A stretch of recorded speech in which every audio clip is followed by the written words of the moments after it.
Hello, friends. I'm Erik Beimfohr. Welcome back to Spike Week. And on today's show, preseason week 2 is in the books. And boy, do we got some stuff to talk about. We're going to go game by game, team by team, and break down all of the relevant fantasy football takeaways from week 2 of the preseason and kind of everything that's happening in the NFL because it's a lot. Let's get into it. Bill, croskey-merritt, Brian Robinson, Quinshon Judkins, and all of you rascals stealing our brain real estate in fantasy football drafts. Let's do it.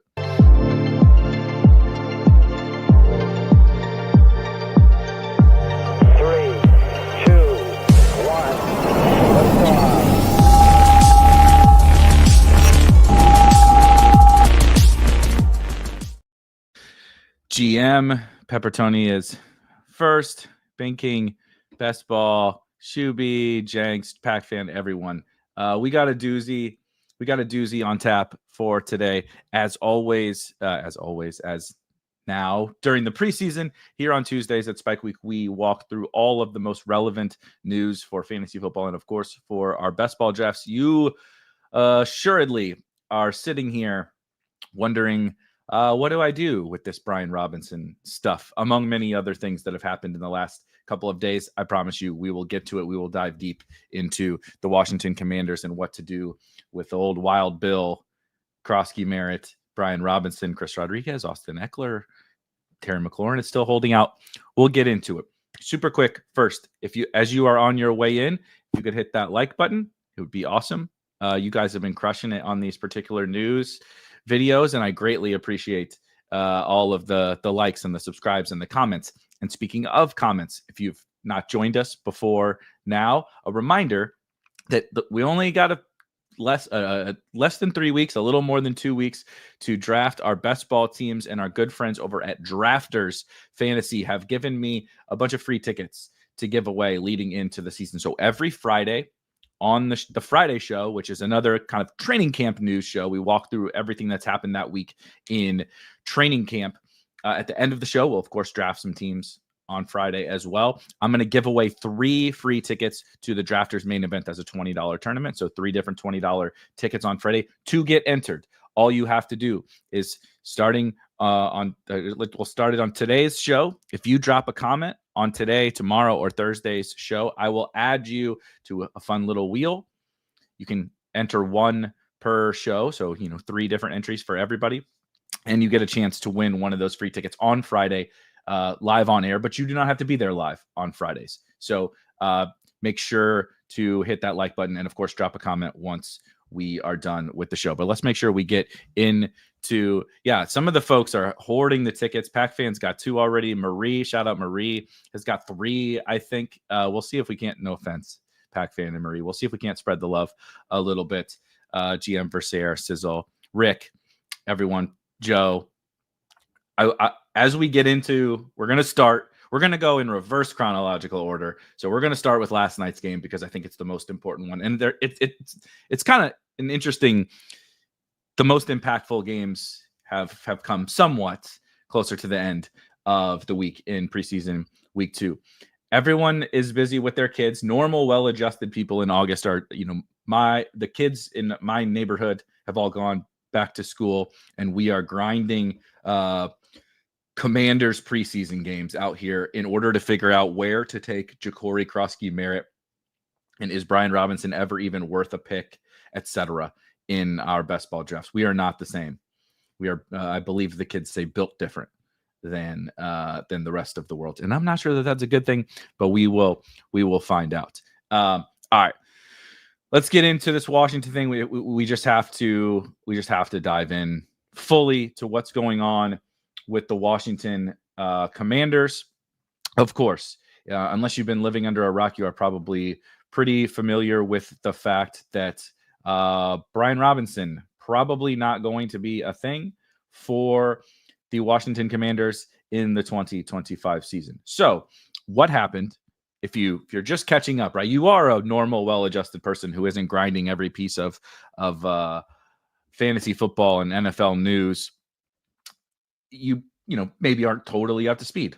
That seems reasonable. Brian Robinson, it started to get floated a couple of days ago over this weekend that he was, on the trade block, right? Which is always funny. I always wonder about like, how does that work in NFL circles? Like, in our fantasy, like you use Sleeper or something, you just go in and you add the players to the trade block and everyone gets an email. Do these guys like have to like, do they email people? Do they just call? Is it like, draft day? They're just like calling guys. I'm genuinely curious. I need to talk to somebody that has been involved in something like this. Like, how does I would like to trade this person actual process go from a logistical stance? Nonetheless, Brian Robinson, it gets reported out that, they're looking to trade Brian Robinson. First, quickly, I do think it's important to remember running back. So Brian Robinson is assuredly going to head into free agency after this year. This is why Washington doesn't want, they don't want to sign him because he's just a mediocre running back who needs a contract extension. You can just find cheaper alternatives and replace his production. I think that is smart. However, the whole trade him thing, it's very easy for us in fantasy circles to fall into they should just trade this guy to the Cowboys or the Texans or whoever, right? And the Dolphins. And it's like, so this team doesn't want this guy because they don't want to pay him and they realize he's really not worth much. So another team is going to swoop in and give up assets only to then have to pay them himself or pay him themselves. It's a pretty unique thing. Generally speaking, these kind of trades do not really happen, but this does feel to be a very unique case. And I'll talk about a couple of specific reasons why. Brian Robinson last night, then the real cherry on top was, okay, we're not just getting trade rumors. The Commanders play last night on Monday, air quotes, Monday Night Football. And Brian Robinson and the team decide to mutually have him sit out while they're kind of figuring out this trade rumor stuff. To me, this is the biggest part of the BRob stuff and the other backfield mates. That is the real true signal. Like, even more than like sure, he's on the trade block. Like, I don't know, that's not surprising. Like, Preassall is probably on the trade block. There's a lot of guys probably technically on the trade block that aren't going to get traded. On good teams, on bad teams, whatever, running backs, other positions. However, when they basically are like, look, we don't want you to get hurt. You don't want to get hurt. You're probably not going to be here. Let's just go ahead and sit this one out and make sure that you're healthy for whatever next team that you're on. Even if he doesn't end up on a next team, I think that is the real signal that, like, I think they've kind of generally moved on from. I don't know how you go back to Brian Robinson as like a main piece of your offense after basically being like, we don't care about you. Go ahead and stay home, brother. I just don't think that seems logical. So that's really the big thing. Whether he gets traded or not, I think the cat is out of the bag now. We've moved on to these other backs in the Washington offense. Who are those other backs, you might say? Well, we will get to croskey-merritt, I promise.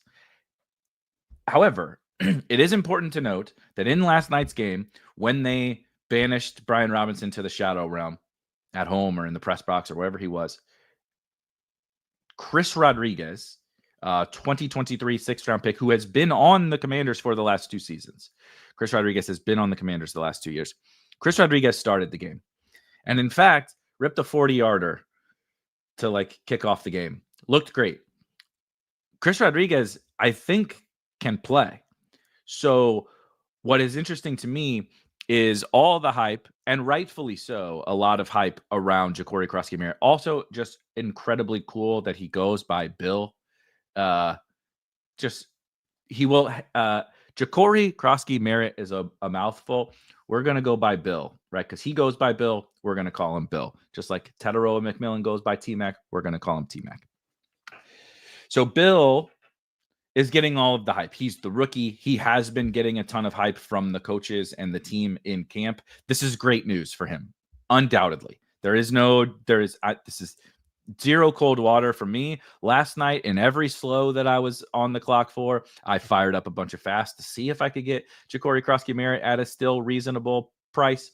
I'm in. I support the hype around croskey-merritt. God damn it, I just did it. Around Bill. However, I don't think Chris Rodriguez is like a slouch and a total afterthought in this. I don't think it was just Bill versus BRob, and then he's going to take this whole BRob thing and run with it like right away.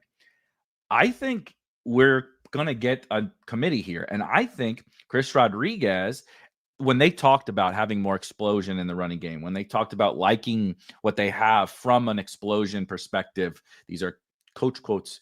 When they talk about the backfield that they have, they weren't just talking about Bill. I think they were talking about Chris Rodriguez. I think they were possibly talking about Jeremy McNichols, and to a lesser extent, Austin Ekeler. I think he's more of the we know what we have in this veteran.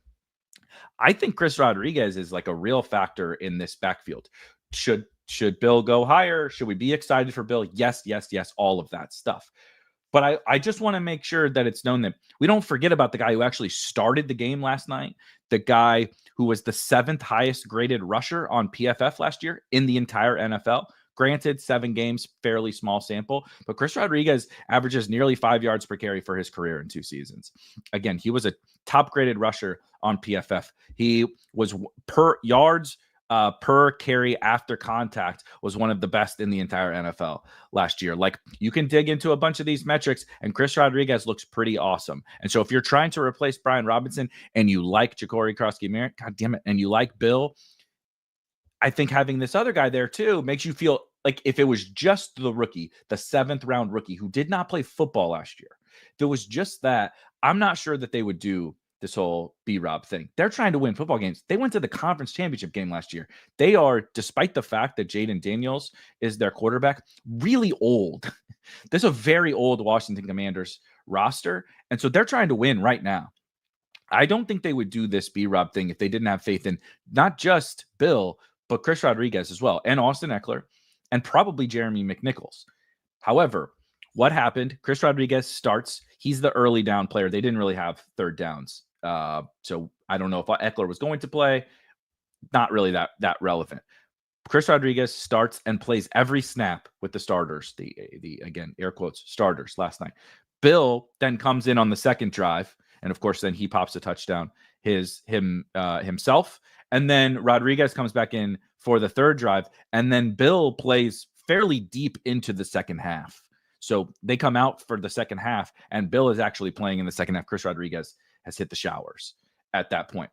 He's a rookie. He's a 7th rounder. He did not play football last year. I think it's to be expected for him playing, though in game 1, Kyle Monungai wasn't playing. Another 7th round rookie who we quite like wasn't playing deep into that game for the Bears, but he probably needs some reps, and they're getting him reps. I see no real problem with that from Bill, but I think we're going to get a committee here. And so the big thing for me from a price perspective, I still do want to be, I want to be responsible about the price I pay for Bill in drafts. I haven't completely updated the rankings. I've been working on those this morning as well. He's going to be somewhere in the pick 100 range for me, just full transparency. A little bit higher on Underdog, a little lower on the PPR sites, because although he caught a couple passes last night, I don't think that's the role that's going to be there for him with Austin Ekeler and with Jeremy McNichols on the team. Those two guys, I assume they're all 4 going to make the team, but even if McNichols does not, Ekeler should be the passing down back.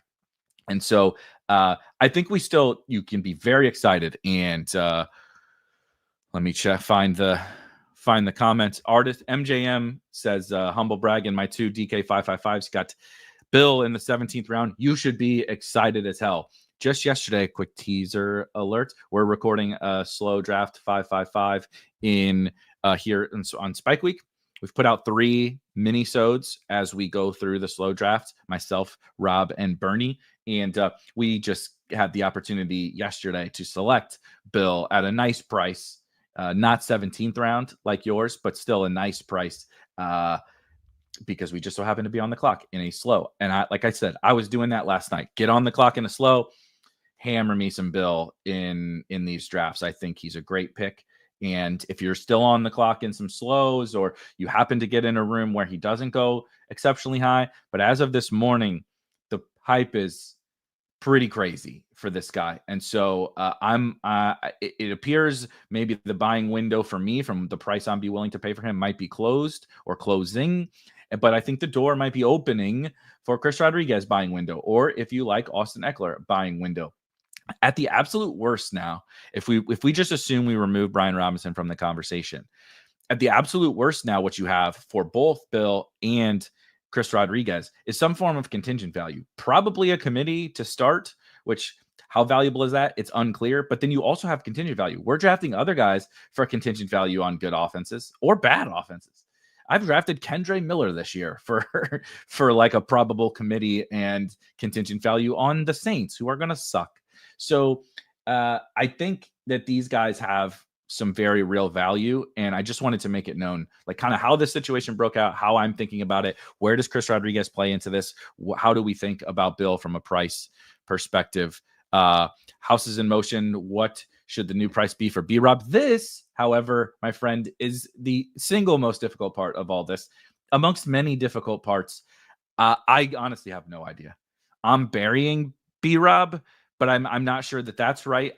I find the running back trade stuff, like I said, to be improbable, but also then there's just a certain level of uncertainty. Like, I don't know, he could land on the Cowboys and like, is that good? Is a committee back on the Cowboys good? Is a committee back on the Texans good? It's unclear to me. So I'm kind of in total wait and see mode on BRob.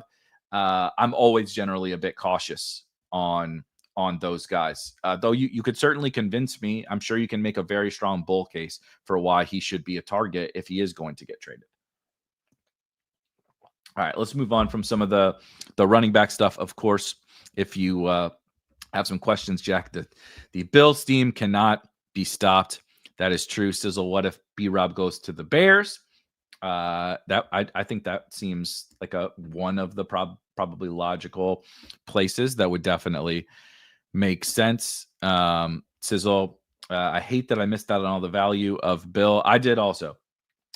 I was just over. So I talked to, if you watch Legendary Sickos this past week with Kareen, we actually hilariously talked about all the guys getting the most hype in the preseason.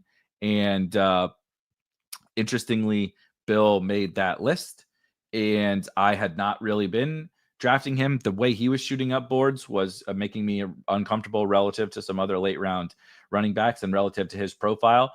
Luckily, on Friday when we recorded, Kareen kind of got me on board to buy some, and so I was sort of feverishly buying some Bill. I still have very little overall, but I've been lucky to I feel okay, like if he's, he's not going to be, guys, this year's Kyron, right? But if he's Kyron or something, I feel okay about it. But also, if you want to get some shares, I do think just pay, the price of the brick has gone up, pay it. And if it makes you sleep better, I think that's okay. I really do. He's only going to be about 50% drafted in something like a Best Ball Mania or a Drafters main event, because he went undrafted for the first long duration of the summer. If you want to get some and you have to pay a higher price, I think it's okay. I don't think you should sweat it that much. I have a price that I'm just like not willing to pay just because of the type of bet that I think he is, as a kind of early down rusher, sort of capped ceiling in terms of what I think he can be as a fantasy asset. But nonetheless, if you really, really like him, I think it's totally fine. Bill's upside is James Cook in terms of a role. I think that is completely reasonable, right? Having a Ty Johnson who plays passing down, having a Ray Davis, like a Chris Rodriguez or something that mixes in, is probably what you're going to get from an upside perspective. Let's see. This is the same RB room as last year. If Bill isn't the man, why didn't they bench BRob for the other guys last year? I don't know. That's a great question. I hope someone asks them, like, what has changed about Brian Robinson. Just a few days ago, Cliff Kingsbury was speaking very highly of Brian Robinson. So there's almost assuredly something to the story that we just don't know. But who am I to guess or speculate or what have you on this whole situation? Moving Bill over Jaylen Warren and the Jags backs. Yeah, I think so. Though we'll get to the Jaguars backs. Tank Bigsby in particular looking quite tasty at his price. I hate that we overlooked Rodriguez. I'll draft him more now because of ADP. I don't hate that we overlooked Rodriguez. I mean, I'm not sure Chris Rodriguez is going to make the team until now. I certainly feel better about him making the team now, but I wouldn't worry too much. Tootin or Bill, it's definitely Bill for me. And as I mentioned, we will get into the Jaguars in a second. Shout out Cole, hammered Bill in the 17th and 18th in June and July of 38 Bill teams in BBM. I'm trying to get to like 15, and I'm not going to have them in the 17th and 18th round. I have 10. I only have 10 BBMs left, and I may have missed. I did buy some in BBM last night, but I may have missed my chance at getting to 15 or so. All right, 20 minutes. I think that's good enough. If you have more questions, of course, please feel free. And now Cole says he's targeting C-Rod. I'm with you. I do just want to mention, I think I sort of hit on this, but like how the Washington backfield has been so far in the preseason and really how I think we should expect it to be in season. Again, let's assume we remove BRob from the conversation. It's kind of like very clear set roles. Chris Rodriguez and Bill. So Chris and Bill split the early down stuff. They are your lead right runners, hammers, or whatever. But Austin Eckler and Jeremy McNichols are your passing down backs. So when it comes to third down, if the team is trailing, if they're in the 2-minute drill, that's when you're going to see Austin Eckler and Jeremy McNichols out there. You're not going to that's not the Bill role. The Bill role is as a lead, first and second down rusher, which absolutely has value. I mentioned I've been trying to draft him as much as I can. Same thing for C-Rod. It absolutely has value, but there is a level of a cap on the ceiling, right? This isn't a situation where, oh man, this guy can just be the new, take over the new Kyron, take over the whole backfield like Chase Brown did or Chuba Hubbard did. Like those are, in my opinion, it would take multiple injuries for something like that to happen. 2, maybe 3 injuries for that to happen for any of these backs in Washington. So that's why when you're like, well, why don't we just buy this team? He's the starting running back, right? Or he might be the starting running back on a really good offense. It's because the starting running back, requires some nuance and context here. And so I just understand that there's a big difference between like RB1 Bill and RB1 Chase Brown or something like that. Quite very, very different, actually. All right, Terry McLaurin. Washington's got some shit going on, ladies and gents. My God. Terry McLaurin was activated off the PUP, but is still holding out. They made it clear that this was kind of like a procedural thing. In order for him to play week 1, they needed to get it back out there and hopefully practicing, but they've really made no progress into it. They even went so far as to say, like, this doesn't change the negotiations at all.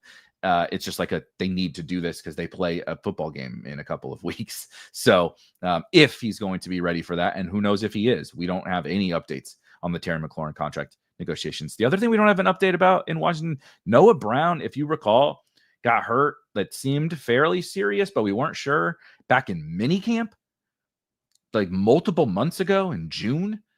And they haven't told us a thing about what even his injury was, and he hasn't practiced yet. So I don't think we should draft Noah Brown. Spoiler.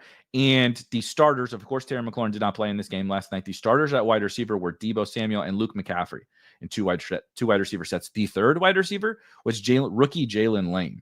And I thought Jalen Lane looked good. So something to keep in mind for late round Washington darts. I think Jalen Lane and Luke McCaffrey are probably your best bets. Deebo did generally, I believe 4 out of 5 snaps or something, move into the slot in the 3 wide receiver sets. And of course, on the outside in 2 wide receiver sets. Is Gallup going to make the team? No. He was playing in the fourth quarter last night. Michael Gallup was. So no, I don't think Michael Gallup is going to make the teams. Chris and Bill, not exactly the names you picture leading an exciting running back room. Here, let's do the full list. Chris, Bill, Austin, and Jeremy. Not exactly Saquon. Not exactly Saquon in the old name department backfield in Washington, but an interesting backfield nonetheless. Mike Gesicki is still injured. Noah Fant did come out and play. For the Bengals, and they continued a committee at tight end. Drew Sample is kind of the blocking down tight end. Tanner Hudson filled what you would think is the Mike Gesicki role, as like when it was third downs, he came in to be the receiver because he's basically just a receiver, which is what Mike Gesicki is. And Noah Fant kind of mixed in the other bullshit. So if you were thinking about drafting Noah Fant, I would not. Totally not important here for us. Most likely, I guess if you're in like a super deep dynasty league, I found it to be interesting. Joe Burrow is a Mitchell Tinsley fan. So maybe Mitchell Tinsley makes the Bengals. Maybe Mitchell Tinsley's good. It's unclear, but Joe Burrow got, Chase and T and Gesicki paid and all this kind of stuff. So who knows? Maybe Joe Burrow can get Mitchell Tinsley onto the roster for the Bengals. All right, we'll pick up the pace a little bit more here because, one thought Brian Robinson was the vanilla name in the backfield. Chris, Bill, Austin, and Jeremy. It's like the Power Rangers or something. Just an absolute hilarious little run out. They've gotten more boring despite losing Brian Robinson from a name perspective. All right, Bills, Bears.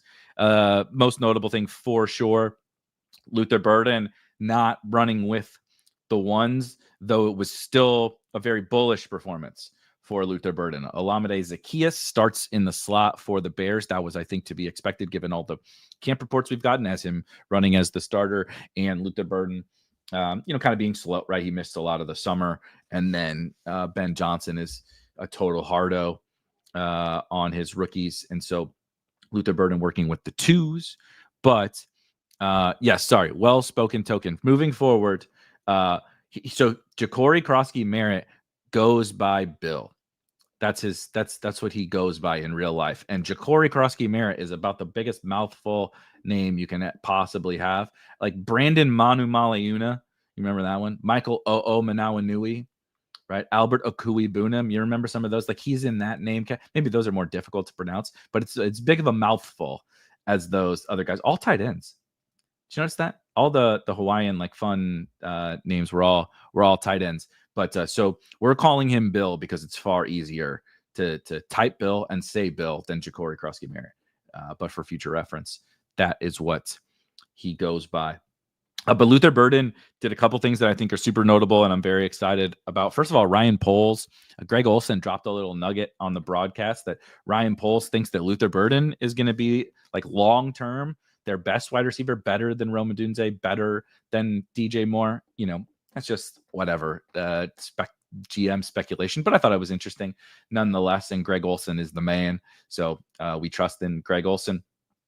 And Burden did play very well. And in particular, he had a couple of like touchdown ceiling blocks. He pancaked a safety at the goal line that helped secure a touchdown. And he played very well, Luther Burden. So still positive vibes around Luther Burden all around because, he is super duper talented. They like him, even though he's kind of coming along a little bit slow in terms of a second round pick. I think, Zaccheaus probably starts week 1, but I think I find it really hard to believe that Luther Burden isn't the man out of the slot for the Bears at some point in the earlier part of the season. I just don't think you can do the Zaccheaus thing for forever. Swift, Roshan, and Monungai all did sit out the game. Komet did outsnap Colson Loveland, but we'll get to in just a little bit, similar to a Brock Bowers snap count thing. I'm not personally concerned about it. I do think, Loveland, they ran the same amount of routes. Loveland is going to kind of be the little bit more pass down specialist. Cole Kmet probably has a role, but again, you're hoping Loveland grows over the course of the season. But as Nate Yonke put from PFF, he does a great breakdown after every preseason game.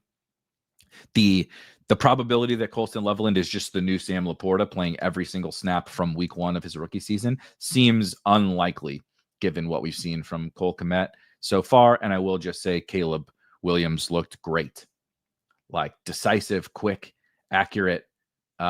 He played very well. Jaguars and Saints. Other Eric with the K. Amen. Blocking. If you're pancaking dudes as a wide receiver, there's nothing that gets like when Ben Johnson and Dennis Allen and these guys are Bieniemy. All it's like they got a total hardo coaching staff that just loves blocking. So when you do that, That's why I wanted to make sure. I mean, I was going to put it anyway. That's why I wanted to make sure to put it on the old outline and mention it because, these people love this stuff. These old hardo boomer coaches. I mean, I love it too. So call me a boomer, I guess. Jags Saints.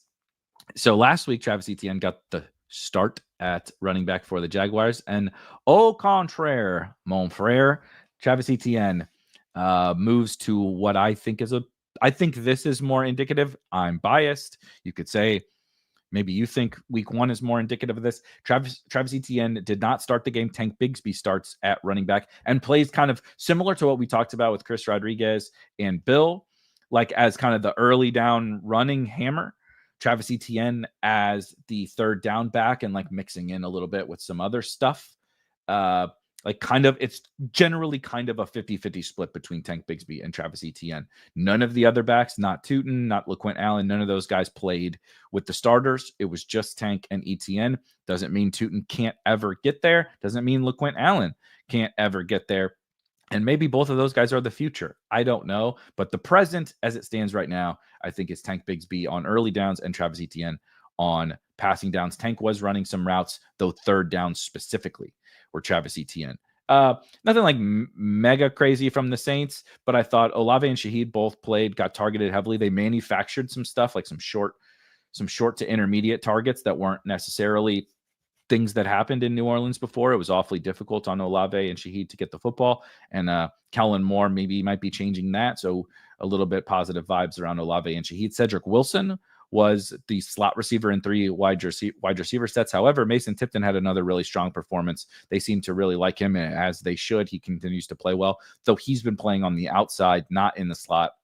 So someone, if he were to kind of take that 3 wide receiver set role, someone's going to have to move into the slot, whether it's Olave or Shaheed or Tipton would have to learn it. Kendre Miller did also get the start again at running back with Alvin Kamara resting. Cam Akers came in for third downs. So kind of the same story that we've had with Kendre as next man up with Devin Neal injured. Cardinals, Broncos. Evan Ingram, obviously a notable free agency addition for the Denver Broncos. Caught up like a 60-yard pass, which was cool. But he's still Sean Payton is still doing his rotational stuff, and he did rotational stuff with Evan Ingram. Basically, all the other veteran starters did not play.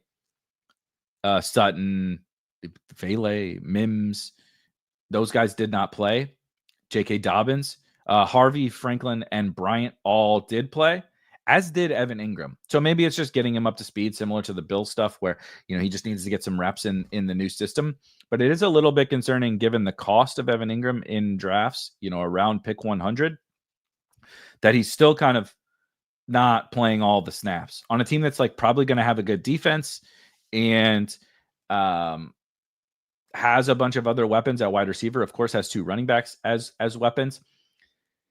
It's a little bit spooky that Evan Ingram, like we really want because you kind of want him to take over the stuff in that short to intermediate portion of the field, and he needs to be out there for a lot of that stuff to happen. So just something to consider with Evan Ingram, not like off my board. I'm not really moving him just yet, but something to keep in mind in terms of, I think the range of outcomes might be a little bit wider for Evan Ingram, with the floor probably specifically being a little bit lower. I mentioned Harvey, Franklin, and Pat Bryant. So RJ Harvey, Troy Franklin, Pat Bryant. I thought, just like my eye test, also go check the box scores if you would like. Troy Franklin, Pat Bryant balled out in this game, though, they're playing with Jarrett Stidham and the backups against backups. The Cardinals rested pretty much everyone. Nothing really notable from the Cardinals side of things. Bucs and Steelers, a couple notable things here. Jalen McMillan landed on his head, did a full flip, and it was a really scary play. He, I believe, posted on Instagram that like he's all good. What does that mean? Like specifically, like all good, like, he's not like, doesn't have like a serious life injury.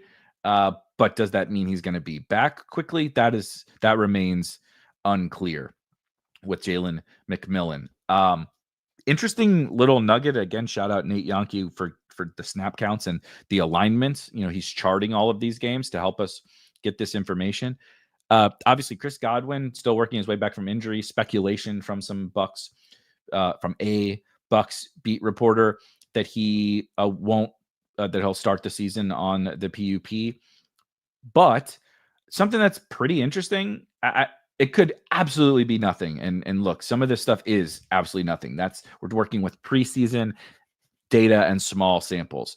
I think the fact that Emeka Egbuka and Jalen McMillan, neither of them have played in the slot in the preseason, not for a snap through 2 weeks, was at least like eyebrow raising a little bit. They could just be making sure those guys get reps there because eventually Godwin will be back. But like we know Mike Evans is playing. Like Mike Evans has one of those roles. And if Chris Godwin is not going to be out there to start the season, one would think you would want to get some reps for either Egbuka or Jalen McMillan in the slot. However, they both played it in college. They were both predominantly slot receivers in college. So maybe they're just getting reps on the outside because they just want to get more reps there because that's where they will eventually be. Obviously, Godwin signed a contract extension. Mike Evans is probably on his, last hurrah here. And so just something to consider. Obviously, Rachaad White is hurt, and Bucky played 18 out of the 19 snaps with the starters, caught a touchdown on a goal line reception that was pretty sick. I think Bucky's pretty good at football. Kenny Gainwell also yet again starts ahead of Caleb Johnson. I thought Caleb Johnson looked pretty good. Just, again, my eye test, take that for whatever it's worth. But Caleb is going to have to continue to work on those things that bug the shit out of Aaron Rodgers and Arthur Smith and Mike Tomlin. And it's unfortunate. But I still believe that Caleb's going to carve out, similar to Bill, similar to those kind of guys that we were talking about, like an early down rushing role over the course of the season. He's just their best at that. Like, it's not Kenny Gainwell. And Jalen Warren's fine, but I don't think you want to build your offense around Jalen Warren, first and 10 carries. I think Caleb Johnson is that kind of a profile that you can kind of load up with those carries, which is exactly what Arthur Smith wants to do, which is exactly what Mike Tomlin wants to do. And at this point in his career, probably what Aaron Rodgers wants to do as well. Let's see. Let's catch up a little bit here really quickly because there was a question. MJM, who has been getting slot snaps for the Bears? That is Zacchaeus. So Rome and DJ Moore on the outside, Zacchaeus in the slot, Burden backing up Zacchaeus up until this point. So now I got to bump down Caleb. Why does Pitt suck so bad and the season hasn't even started? This is the season for your boy Kendre. It remains to be seen about Kendre, but the run out for Kendre thus far has been certainly better than every other season of his career. But I'm not sure the Saints are going to breed much fantasy goodness for backup running backs, regardless. But still, nonetheless, good run.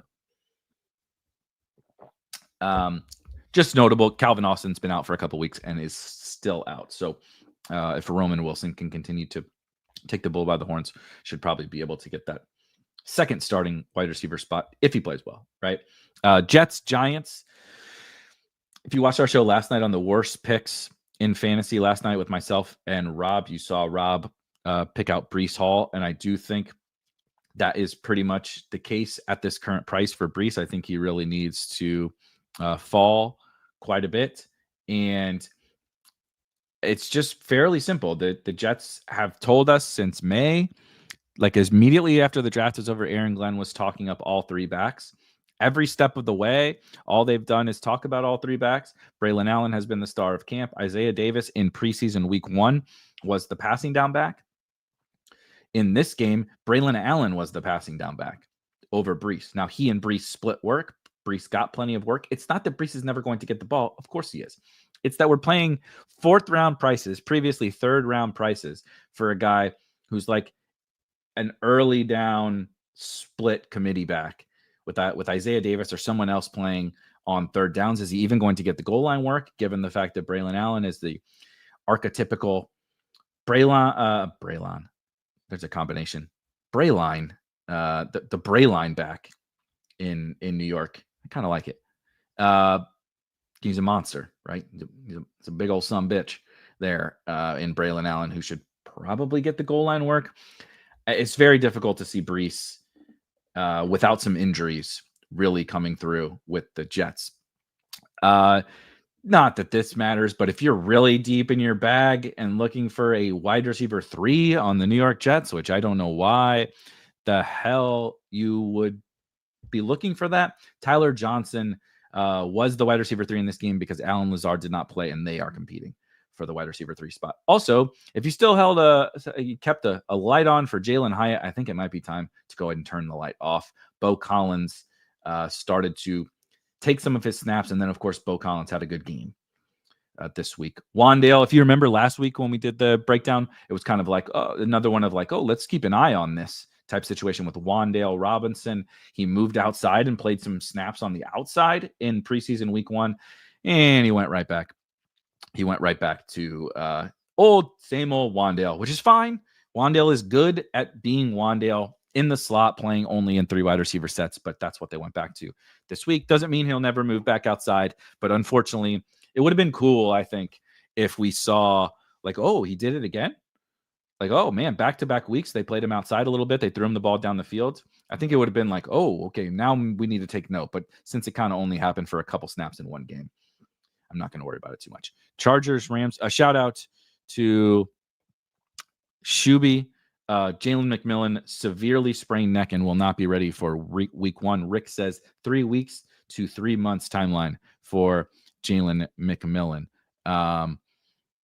Yeah, I mean, just Ibuka. It's just Ibuka season. Just draft Ibuka. Draft Mike Evans if you like him. But that Emeka Ibuka guy, good at the game, and the run out has been insane. The run out has been insane for Ibuka. Like, he obviously is getting all the hype and praise, but then, like, if Godwin is actually not ready, or even just a slow starter in week 1, and McMillan is not ready for week 1, and McMillan is not ready for a while, like, we have this first-round pick rookie who we thought was going to be like a late season play, who's a week 1 play, which just means he's an absolute stone cold smash. Like, you get week 17 upside, you have full cumulative scoring upside, you have week 1 upside, you have absolutely everything with Emeka Ibuka. He said into the 50s. In the last rankings update, I moved him into the mid 50s, 50, 54, 55, something like that. Yeah, just a smash. Martin says, when you guys said McMillan, I got scared it was T-Mac. No, all good on T-Mac. All good on T-Mac. Unfortunately, another scary injury was Quinshon Judkins. Had a pretty gnarly concussion for the Chargers. I'm not personally changing anything about my Quinshon Judkins, expectations. I'm not moving. I did move him down a little bit in the rankings, just because KLS kind of continues to show, and Trey Harris did have a very good game in this game. However, I suspect Quinshon Judkins will be back for week 1. It's just, we're working with incomplete information. It's impossible for me to say I know what's going on with QJ's concussion. It could be very, very serious. It could be a typical concussion where he's kind of back in a week or 2, right? So I kind of wait and see. But what happened is it was in 2 wide receiver sets. It was Ladd plus someone else. So Ladd was playing in 2 wide receiver sets. That was Quinshon Judkins until he got hurt. And then when Quinshon Judkins got hurt, it was actually Keandre Lambert-Smith. So when QJ left, KLS came in. It was not Trey Harris. Keenan came in 3 wide receiver sets, and Ladd actually mostly went to the slot. Keenan on the outside. So if you are concerned about this, Keenan's going to take away from Ladd stuff, stop it. It's not happening. Bullish for KLS, given what appears to be an indicator of where he stands on the depth chart. Unfortunate that it had to happen with the QJ injury, but it was really helpful information to see that they clearly have KLS just a little bit ahead there of Trey Harris, though Trey Harris did play quite well, caught a 6 balls for 85 yards, caught essentially a touchdown on a nice long go ball that showed why we are bullish on Trey Harris, but it may be just a dynasty play, right? Trey Harris may be maybe like late season, right? Keenan is dust or something like that. But he and KLS need to kind of dust QJ and Keenan, which I don't think is impossible. But the path, right? The reason why we were excited for Trey Harris is I'm excited about him as a or KLS is you're excited about those guys as prospects, and I am still excited about both of them as prospects. But the path to playing time was so blatantly obvious. The wide receiver 3 job was just right there for the taking after Quinton Johnston. Now Keenan's there. Now, QJ has had a strong camp. And so it's just a tough path, particularly for Trey, since he's apparently behind KLS now as well. Just means KLS has been playing QJ specifically, sort of, not necessarily. That's definitely a part of it, but it doesn't always work that way, right? Sometimes it does, but sometimes it doesn't. And they have been moving around guys a little bit. Wow. Daniel Jones named as week 1 starting quarterback. That is shocker. Yeah, Trey finally got some catchable targets. I'm honestly shocked. There's a quote that I'm gonna read that's absolutely hilarious about Daniel Jones that made you really feel like it was Anthony Richardson time. But interesting. Let's see. Some more Chargers stuff. I think it's pretty evident we want Tyler Conklin over Will Dissly for fantasy. I think they're both going to play Tyler Conklin sort of the playing a little bit more and playing kind of the passing down tight end role is Tyler Conklin. So if you're looking for a late Chargers guy, Oronde Gadsden is really just a backup. Again, doesn't mean he can't take something by the end of the season, but Tyler Conklin, I think, is your Chargers tight end in the last round if you really need one. I hope you don't, but just in case. It is simultaneously bullish for Blake Corum and bearish for Blake Corum. Sean McVay does not play anyone worth a shit. And if he thinks you might have a role on his team in the regular season, he does not play you in the preseason. However, Blake Corum and Jarquez Hunter both continue to play. Blake Corum does start. When Blake Corum comes out, Jarquez Hunter goes in. I don't think that is wrapped up. I think right now Blake Corum is very clearly the favorite to be the RB2 for the Rams. Will it remain that way? Unclear. That's why it's if Blake Corum doesn't play next week and Jarquez plays, then I think you can say, all right, I think we certainly have all of our information, but it's still not an open and shut case, I think, for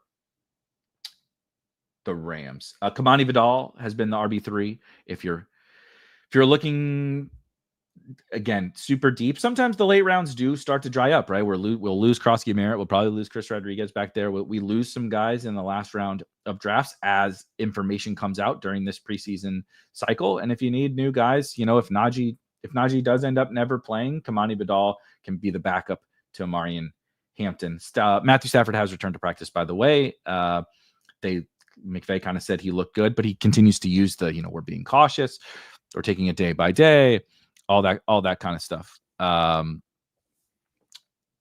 But overall, I did move the Rams down a little bit. The market has really buried the Rams, and I'm not gonna I don't want to get out over my skis on the Rams as much as I love Puka and I do like Devontae Adams. I'm not gonna I don't want to make my flag plant the Rams because we talked about this on the show last night as well. They're just very fragile. It's a very fragile offense. It's a lot of fragile players and a very top-heavy roster. As much as I trust in Sean McVay, and I trust Sean McVay as much, if not more, than any other coach from a fantasy perspective, I don't want my whole season riding upon the Rams. So I just moved them down a little bit. Puka and such are still targets and even priority targets for me. Ravens, Cowboys, not a whole lot here. Jalen Tolbert continues to operate as the wide receiver 4. C.D. Pickens and Kavontae Turpin keeps sitting out preseason games. Jalen Tolbert keeps playing.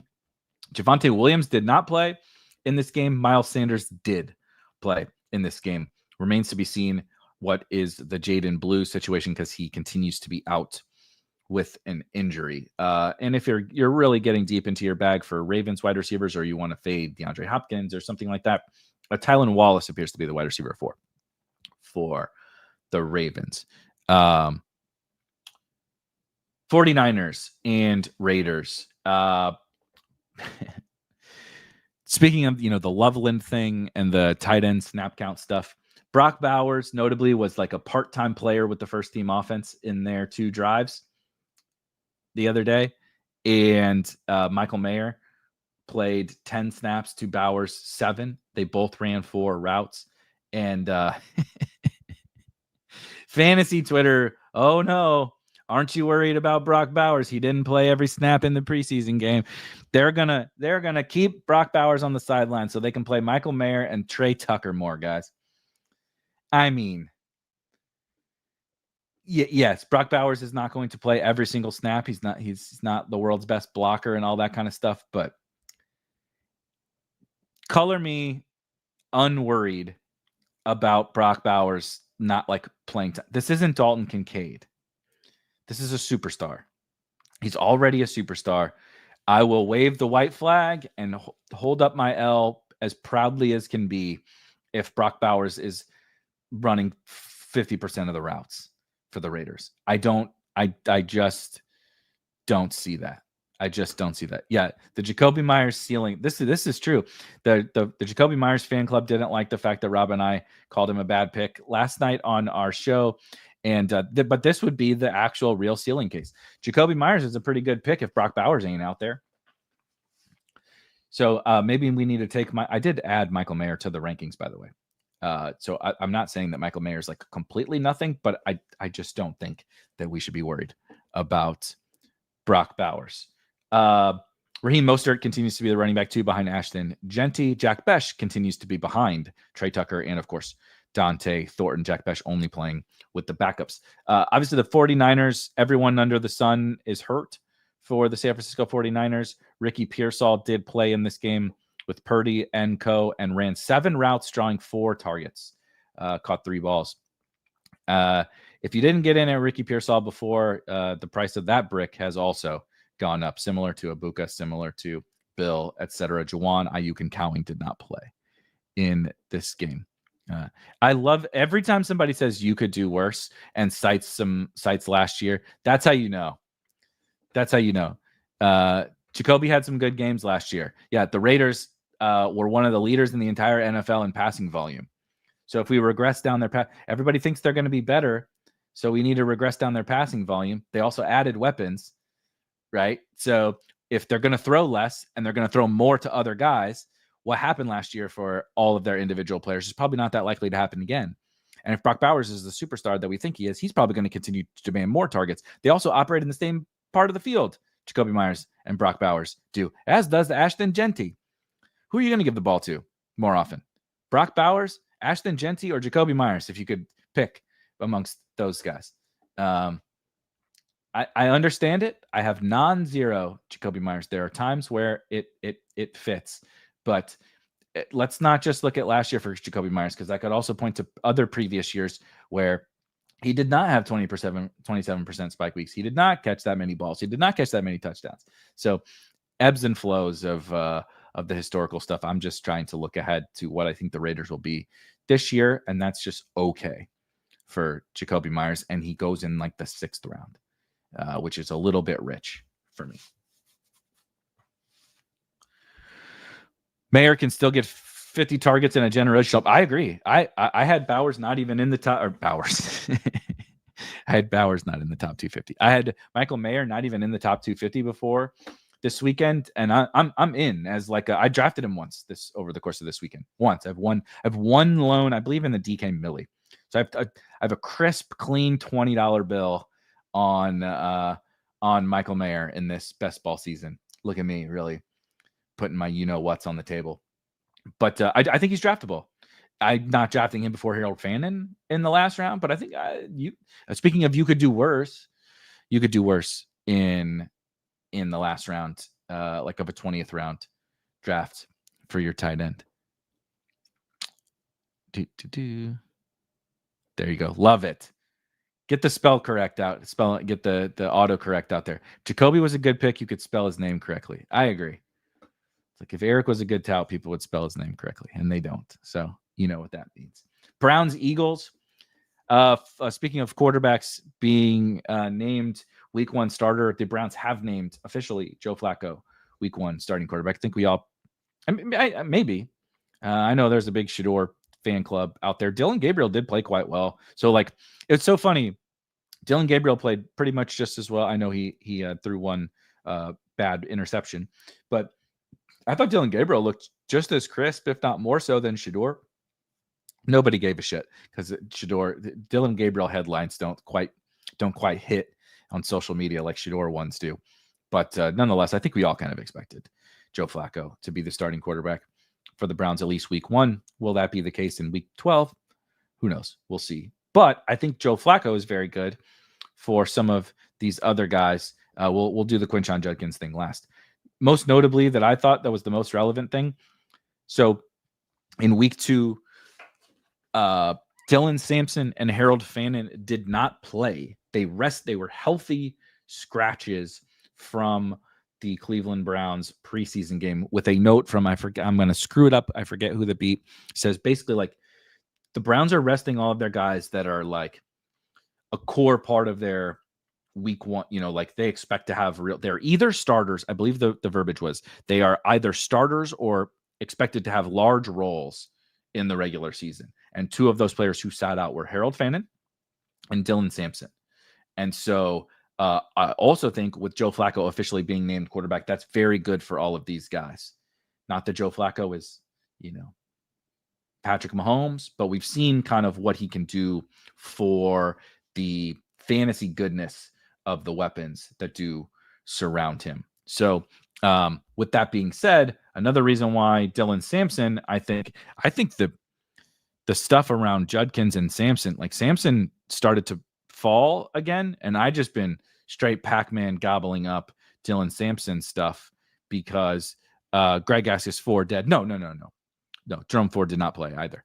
But Dylan Sampson has been the guy that started to take the first reps with the ones in practice and then did not play. So just more bullish for Dylan Sampson. I think we know what Jerome Ford is. Jerome Ford probably plays on passing downs in week 1. And I think Dylan Sampson is like the lead, like the Tank Bigsby to Jerome Ford's Travis Etienne or something like that, because Quinshon Judkins remains unsigned by the Browns. And the latest reports are that they might wait for the NFL's investigation into his conduct to complete. It is not a lock that he doesn't get suspended. It is still possible that the NFL suspends him. The legal system has decided not to prosecute him because they don't think they can get a conviction. That does not mean that there isn't like damning evidence from an NFL perspective. So we're not trying to get into the legality and the he said, she said. That's not what we're here to do. I don't care about any of that. I do care about the fantasy ramifications of all of this. And this dude has not been able to practice. Like the most critical thing here is, of course,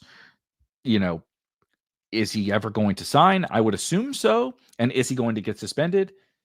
Maybe. I don't know. But he hasn't practiced. We are 2 weeks away from the start of the season, and he hasn't practiced. So how is he going to get out there to start the year?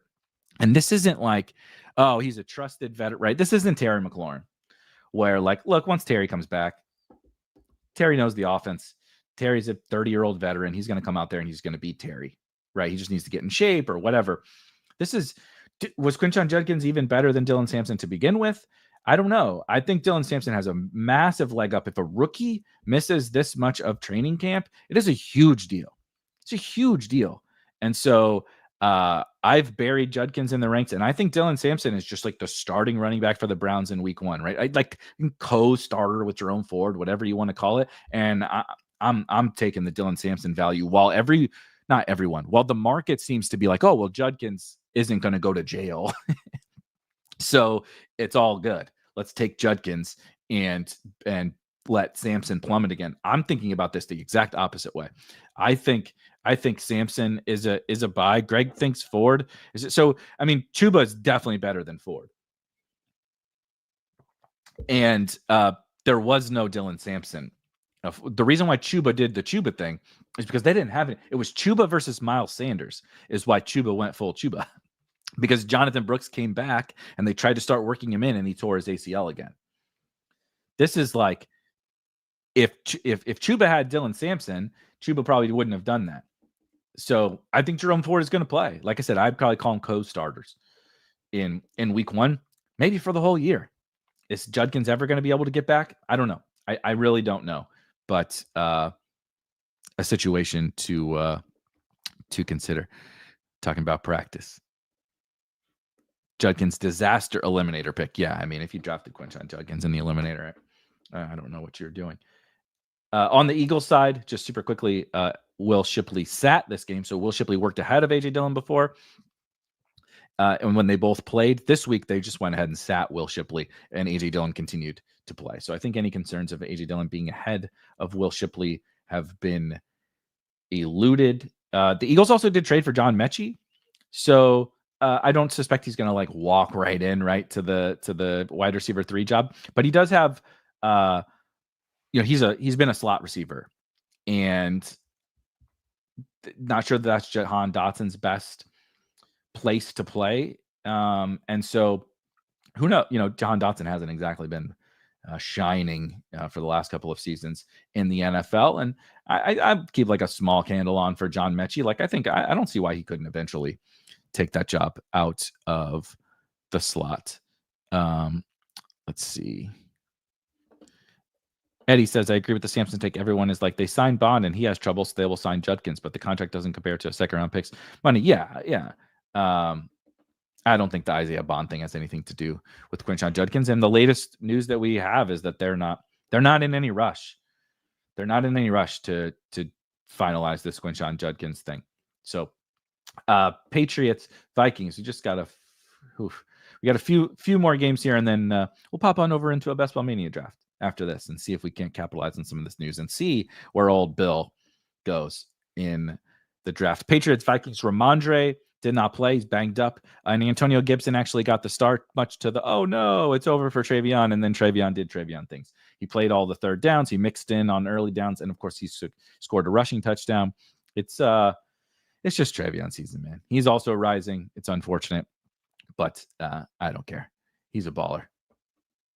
Kayshon Boutte and Mac Hollins continued to compete for the wide receiver 3 spot. Kyle Williams didn't come in until the second drive for a couple of snaps. I think it's fairly clear that Kyle Williams is behind those other guys. I would think that you would start Kayshon Boutte, assuming that he earns it, and let Mac Hollins just be Mac Hollins, right? This rotational blocking and big play threat wide receiver. But, we'll see. We'll see what they do. Efton Chisholm, somebody asked about Efton Chisholm in the chat earlier as like, is he a target? I haven't added him yet. It's just Efton Chisholm seems like a better dynasty pick than a best ball pick, in my opinion. We don't want to just look at like preseason performance. Like, go back and look at historical who was like the best player in NFL preseasons and like put up the most receiving yards, which Chisholm might by the end of this. It's just a wasteland of nobodies. So doesn't mean Chisholm isn't good. Doesn't mean he won't be a thing. The path to getting on the field is incredibly difficult for Chisholm. Like, he's probably a slot receiver, and Pop Douglas is probably better than him. Can he beat out Pop? I don't know. I don't think Pop is like an insurmountable, obstacle, but I also just don't know that I want to place chips on there. But it's a fun story. I think Chisholm can play a little bit. Speaking of eliminator, if you were drafting Jalen Nailor for his week 1 role without Jordan Addison on the Vikings in the eliminator, he's hurt. Doesn't sound like he's going to play week 1. We're unsure of exactly when he hurt his hand. We're unsure of exactly when Jalen Nailor will be back. And if you really want to gal brain it and you wanted to take Ty Felton, yeah, it's a hand injury, Beast Burf. So which is better than like a hamstring or a knee or something like that. But it sounds like you won't be ready for week 1. And then if you were like, well, let's take the 3rd round rookie, Ty Felton. He's running behind old Lucky Jackson. I love a speedy Nailor and Lucky Jackson. I love talk about the opposite of the Washington running back room from a name value perspective. Speedy Nailor and Lucky Jackson is so much better than Austin and Bill and co. I'm not saying draft Lucky Jackson. Let's make that very clear. But just if you were like expecting a week 1 explosion from Ty Felton or something, I think it's going to be JJ. That's why they're being very cautious with JJ, I think, is their guys are dropping like flies, and Addison will be out for the first 3 weeks. So they really need JJ. I think it's probably more of a Hawkinson and JJ and maybe Aaron Jones and Jordan Mason thing. for the first couple of weeks.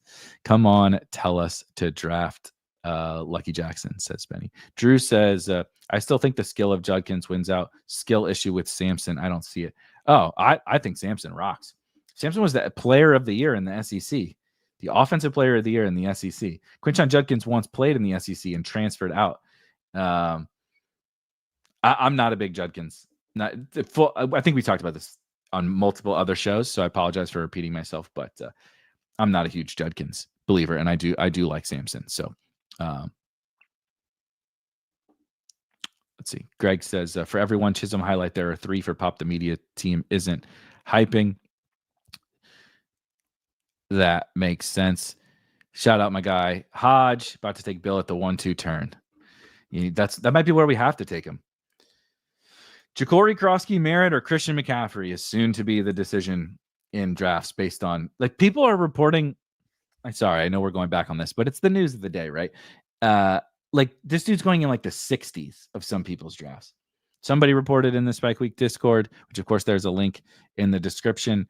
You can get access to a handful of free channels, but all the premium channels for just $5 a month, or with your Spike Week premium subscription. Talking about how he went at 83 or something this morning. Somebody showed us a pick like 65 last night of Bill. We are out. We are fully out over our skis on old Bill. All right. Colts, Packers. Marshawn Lloyd got hurt again. He looked like the RB2, like we had hoped. He looked good. And then he hurt his hamstring again. And I'm just so done. I'm so done with Marshawn Lloyd. I moved Emmanuel Wilson back up. Chris Brooks did actually like get in the game before Emmanuel Wilson, but it was kind of like the McNichols thing. I think Chris Brooks is kind of like their Jeremy McNichols. I think if there's more of a pure backup to Josh Jacobs, it would have been Marshawn Lloyd, but now I think it's Emmanuel Wilson.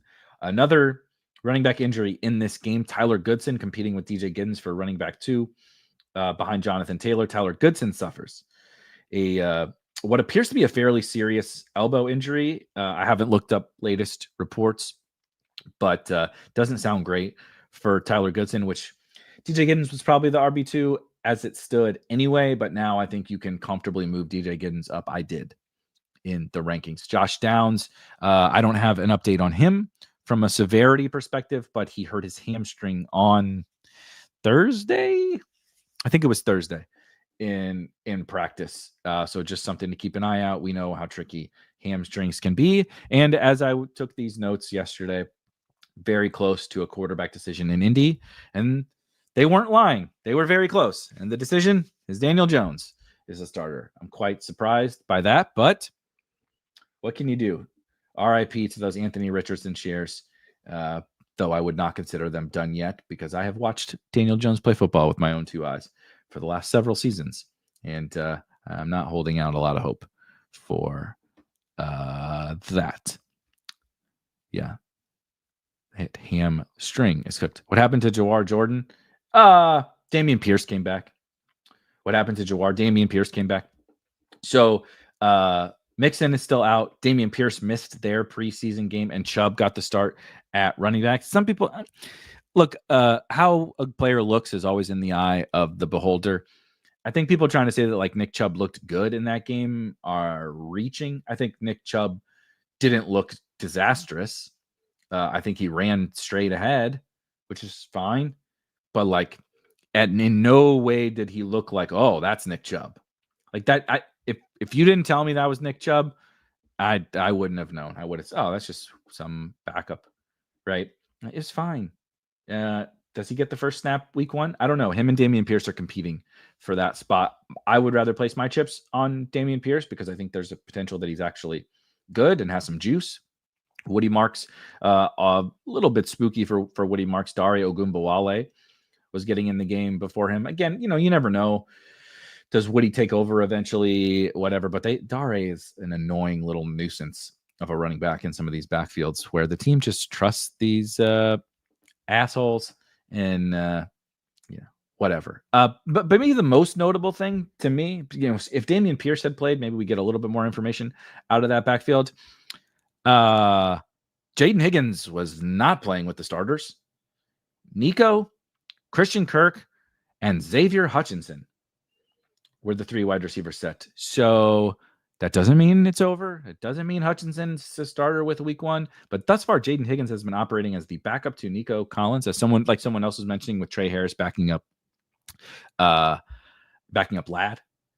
I think that it's possible that that's the type of a situation that we have, and then Higgins grows into more of a role. But Jalen Knoll has been backing up Christian Kirk, and so far, Jaden Higgins is backing Nico Collins, which doesn't make me feel the warm and fuzzies for a top 100 Texans wide receiver. But remains to be seen. There's still plenty of time, right? A couple of weeks, and that also could, who knows? But it's notable. I might push my Jaden Higgins shares a little smidgy down the board at the current moment.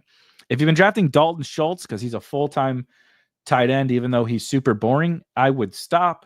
Cade Stover has been mixing in with the starters and kind of cutting into Dalton Schultz's playing time. So I would not expect that Dalton Schultz, he played 87% of the snaps last year. Dalton Schultz did. I would not expect that to be the case this year based on the preseason. And then Rico Dowdle does on the Panther side continue to play on passing downs, right? So if you're expecting Chuba to just be Chuba from last year as your 5th round pick, he's going to come out on passing downs for Rico Dowdle, which is pretty good for Rico Dowdle from a combination of some small standalone value and contingent value if something happens to Chuba. So lost in the sauce of all the new sexy rookies and stuff is some of these backups like Shipley, Dowdle, Tyler Algier, whatever. All of those guys like become boring now. And I don't think they should be. I think that they're really, really good picks, but we're just excited by the shiny new toy. Possibly another shiny new toy. Isn't Stover just a blocking tight end? Isn't Schultz? What's the difference? I don't think Stover's any worse of a receiver than Dalton Schultz. And you want Dalton Schultz out there for, right? If Dalton Schultz is coming out, Dalton Schultz is not good enough of a receiver to play the Dalton Kincaid role and matter at all for fantasy. He played 87% of the snaps last year and didn't. The Texans should be passing a lot. Yeah, maybe they have one of the best defenses in the NFL. So I'm not sure how I would project them for like they still have DeMeco Ryans who wants to run the ball, and they have one of the best defenses in the NFL. And like, I just don't think Dalton Schultz, like as it pertains to Dalton Schultz, like Nico is good. I'm not really worried about Jaden Higgins and stuff. Christian Kirk, CJ Stroud, whatever. But I just think like there wasn't really much reason to draft Dalton Schultz other than he's going to be out there, right? That was the case. Dalton Schultz is going to be out there. And like the preseason is saying, not so fast, my friend, right? LeeCorso.gif. So like just take it, like just draft. Every time you think about drafting Dalton Schultz, just fucking draft Harold Fannin. Okay, draft Michael Mayer. Just draft Michael Mayer. At least he has contingent value. Even if everybody on the Texans gets hurt, I don't know that Schultz has contingent value. Just take one of the other tight ends late. Are we no longer singing Noel? Well, we're no longer singing Noel. That's true. We are no longer singing Noel. But he's a late round rookie flyer, right? Your late season upside swing. Like he has always needed to somehow beat out Jaden Higgins or apparently now Xavier Hutchinson. But he's kind of a little bit more, and they've showed us he's a little bit more in the slot. And he needs to beat out Christian Kirk. And Christian Kirk is the epitome of the guy that we always love to toss to the side. And the NFL teams just like, don't toss him to the side as quickly as we want them to. It's possible that Noel is a thing, but I think more of like he's kind of a contingency play / late season upside rookie bet. Ollie Gordon outplayed Jalen Wright. Jalen Wright was still the running back 2 in terms of, snap count order, depth chart, whatever you want to call it. I don't have the warm and fuzzies if you watch Jalen Wright play football, but as it stands right now, he's still the running back 2. I did move Ollie Gordon up because watching Jalen Wright is making my eyes bleed. It is also notable if you're still, I don't think there's anyone out there drafting Darren Waller still. Just stop it. Again, every time you think about drafting Dalton Schultz, Darren Waller, whether these slappies, just draft Harold Fannin, okay? Darren Waller, on I believe it was August 6th, Mike McDaniel said Darren Waller would be activated off the PUP soon, within a week or something like that. Well, it is the 19th, so we're almost 2 weeks away from that. Darren Waller still not activated. Kind of important for a guy who's been retired for quite some time to practice if he's going to score fantasy points. So I would not be drafting Darren Waller. Isaac TeSlaa, it's like one of those good yet bad. He's playing well in these preseason games. He looks good, but also the Lions are not playing anyone of relevance. And so is he still behind Tim Patrick? Probably. But I think just overall bullish for Isaac TeSlaa. Chiefs, Seahawks. Look, I understand it's exciting to look at a Brashard Smith and see not awesome competition in the backfield and converted wide receiver. He's got some juice. He's a fun little player. He's pretty buried. Carson Steele is actually currently operating as the running back 3. So Pacheco starts. Kareem Hunt comes in. Then Carson Steele comes in. Then Eli Mitchell comes in. And then Brashard Smith is the RB5 for the Kansas City Chiefs. Brashard Smith played 1 snap in the first half when all the other 4 guys got to play in the first half. Brashard Smith played 1 snap in the first half, and it was at wide receiver, not at running back. So I don't think he's a roster lock, Brashard Smith, given everything that we have right now. They have a bunch of wide receivers, which we'll get to here. The wide receiver room is very confusing. Worthy and Rasheed played. Juju, Royals, and Tyquan Thornton also all got time in with the starters, and they all kind of just played 5 or 6 snaps and left the game and never came back. That's kind of bullish, but also very confusing. So I think a bull case for Royals, a bull case for Tyquan Thornton, a bull case for, I guess, Juju. I think there's going to be some form of rotation amongst those 5 guys. And then you, of course, have Travis Kelce and Noah Gray. So, where does Brashard Smith fit amongst all of this? I'm not drafting him right now. Seahawks wide receiver rotation, also a little bit of a mess. After kind of, being a starter, getting run with the ones, Torrey Horton did mix in a little bit with the ones when they went 13. I think they went into 13 personnel. He was the only wide receiver out there, but he didn't get in 11 personnel. It was actually alongside Jackson Smith and Jigba. It was mostly Cooper Kupp, and then a little bit of Jake Bobo, and then they did have a snap of Tariq Young, Jake Bobo, and Jackson Smith and Jigba. MVS got a little bit of time. It was kind of a mess, honestly. That changes nothing for me, honestly, but it does make it a little bit confusing to try to. If you're trying to play these guys in week 1 DFS, just play JSN. Don't play any of those other guys.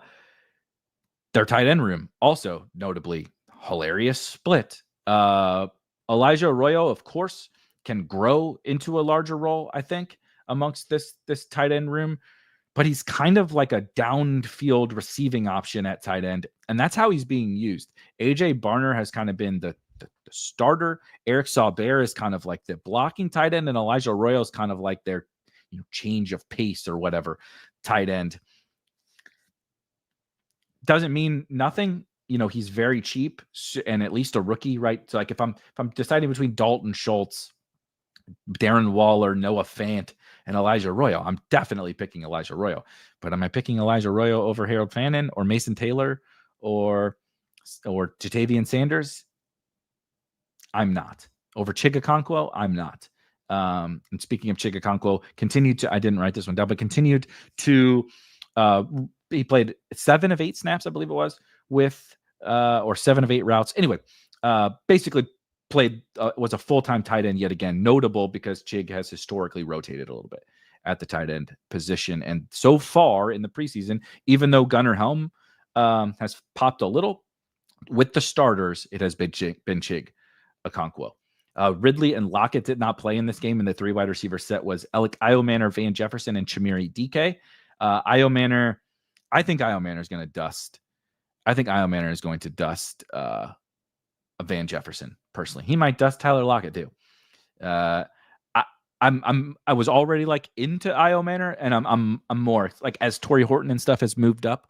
I think Io Manor deserves to move up. I actually moved Io Manor up quite a bit because they were Nate Yonke also did a really good breakdown of like they were using Io Manor in motion a lot, and they don't like motion a ton, but they put Calvin Ridley in motion a ton, meaning like he was basically inferring the Titans don't use a lot of motion, but they like to put like their playmakers in motion to try to manufacture them touches, and they were doing that with Io Manor. And so like we're really reading between the lines. We're trying to read the tea leaves with that kind of stuff. But I'm presenting the information, right? Do with it what you will. But I thought he looked good. As Huhames says, looked smooth. I had a really nice, he was pretty open, but a nice little crossing route for a big play. And just, they were definitely making a concerted effort to get him the football. And I think in terms of late round wide receivers, he's one of the better ones that we can target. We still continue to get no real updates on Darnell Mooney, but a sort of update on what happens if there's no Darnell Mooney. Raheem Morris was hinting that Casey Washington, their sixth round pick from last year. Anyway, late round wide receiver pick in 2024 out of Illinois, Casey Washington, sat out in this game. So London, Mooney, Ray McLeod, and Kadarius Hodge sat out. The Falcons don't really play their guys, and they're very they come from the Rams tree. Zach Robinson, so he's a McVay disciple, so he doesn't play. If you're relevant, you don't get to play in the preseason. So Casey Washington played in week 1, and this week he sat out. And so it's kind of the indication like he's pretty locked into a roster spot for sure.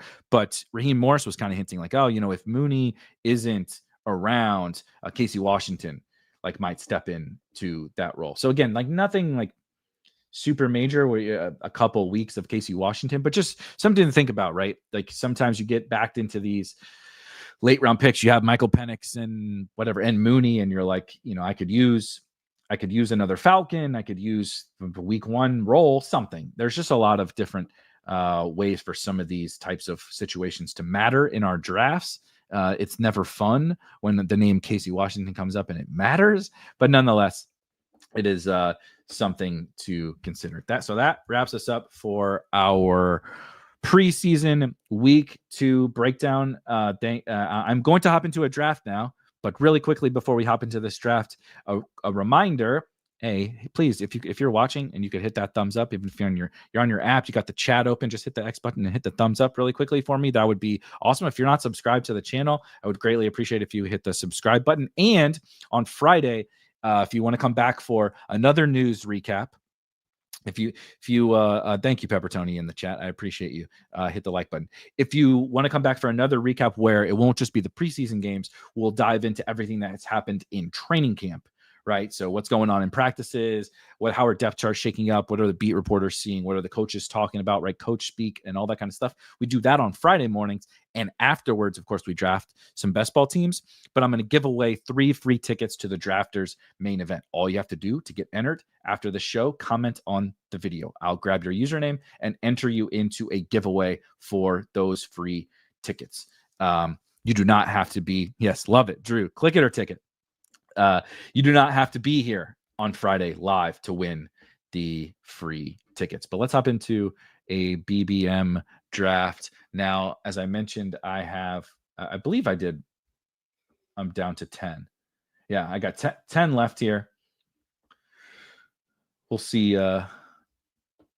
what the wild bill price looks like in this BBM. We'll see what some of these frothy players end up going at from an ADP perspective in this draft.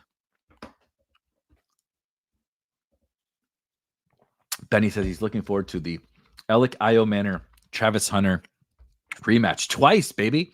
Let's just hope everybody's healthy, because if you did not know, go look up. If you haven't heard this or seen this, go look up Travis Hunter's junior year, or second to last season, both 2 years ago. Io Manor went to Stanford, of course. Travis Hunter went to Colorado, and 2 years ago they played each other. And Io Manor put the one of the sickest games ever as a college wide receiver on Travis Hunter. I know Travis Hunter was like a little banged up. People like to use that excuse, and it's a reasonable excuse, but just go look up the Io Manor Travis Hunter game a couple of years ago. Brees, STL, YouTube username or drafters username. It doesn't really matter, but if you put your YouTube username, so here's what I'll say. Drop a comment on something that you like about the video. I grab everyone's YouTube username and put it in the list, but then we'll sync up, right? Discord DM, Twitter DM, Blue Sky DM, email, whatever. If I know you, text message, we'll make sure that I get your drafters username after the drawing on Friday. Dow says, I watched that game. Wasn't in a crazy high-scoring ending. Yeah, that game was nuts. Stanford, Colorado was absolutely insane a couple years ago. On what video does the comment need to be on? Just any of this week. You can just drop a comment any of this week. I won't be picky. Io Manor won Clint a college football GPP on that slate. Shout out to another college football DFS bro. Clint also asked, do you love A. Rich late still as a third QB? I would not say love. I would say I don't actually really think that much has changed. I think the hope still was that he would just he would win the job. He's gotten better and he keeps the job. That was the hope, right? That was what we were really, really hoping for. But it's not over. And like, you have to forgive me if I don't think that Daniel Jones potentially loses that job sooner rather than later. I will take Malik Neighbors, guys. Yes, I will. Yes, I will. Yeah, as Pepper Tony says, a bunch of people watching, not enough likes. Appreciate all the trying to do daily streams at literally every single day heading into the season for the final 2 months. And every like really, really helps. Benny said, I read that as Raheem would replace Mooney. Yeah, no. Mooney is just fine. Mooney is a linchpin of the offense, but they do need him to get back, I think, as much fun as the Casey Washington stuff is. All right. Let's do London. Let's do London with neighbors. I have 12% London, 17% of my neighbors' teams have London. 17%. I have 19% AJ Brown. 17% of my neighbors' teams have AJ Brown, but a larger amount, 25% of my neighbors' teams have Brock Bowers, who I very much do like. But I'm glad I'm down to get a little extra sliver of Drake London here. If, again, as we mentioned, it's kind of expected that Drake London is going to be a target hog, but coming out of the gates with Malik Neighbors and Drake London target shares maybe being the two highest in all of football at the 1-2 turn certainly doesn't feel too bad, and they're just overall great picks.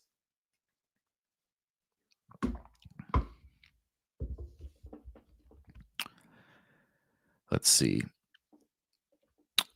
Thank you, Greg. I much appreciate that.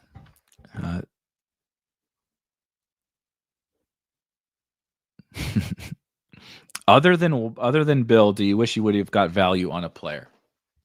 Yeah, it's interesting that you bring that up, because we've definitely reached that time of the year where you only have so many bullets left, and of course, there's some ships have sailed. Like old Wild Bill has pretty much sailed if you didn't get in before, and I didn't really. So my only thing that's making me feel a little bit better is the fact that, like I said, I talked to Kurt Hain on Friday, and he kind of got me on board. Shout out to Pat. Shout out to the Legendary Sicko Show. If you haven't watched those, we record every Friday and post them on every Saturday. This past week, we discussed the kind of all the training camp hype guys, which is a ton of fun. And it was also hilarious to see this Bill run out, the TreVeyon run out, the Abuka run out. We talked about all those guys. We talked about Drake London, who I just selected. I don't think there's anyone else, honest to God, that I feel remorseful about not getting more of. I don't really think that there is. I wish I didn't have as much Trey Harris as I had. I wish I didn't have, I've been buying Mooney all offseason. I wish I waited for the Godwin fall a little bit. Like there's a couple of those things that I wish.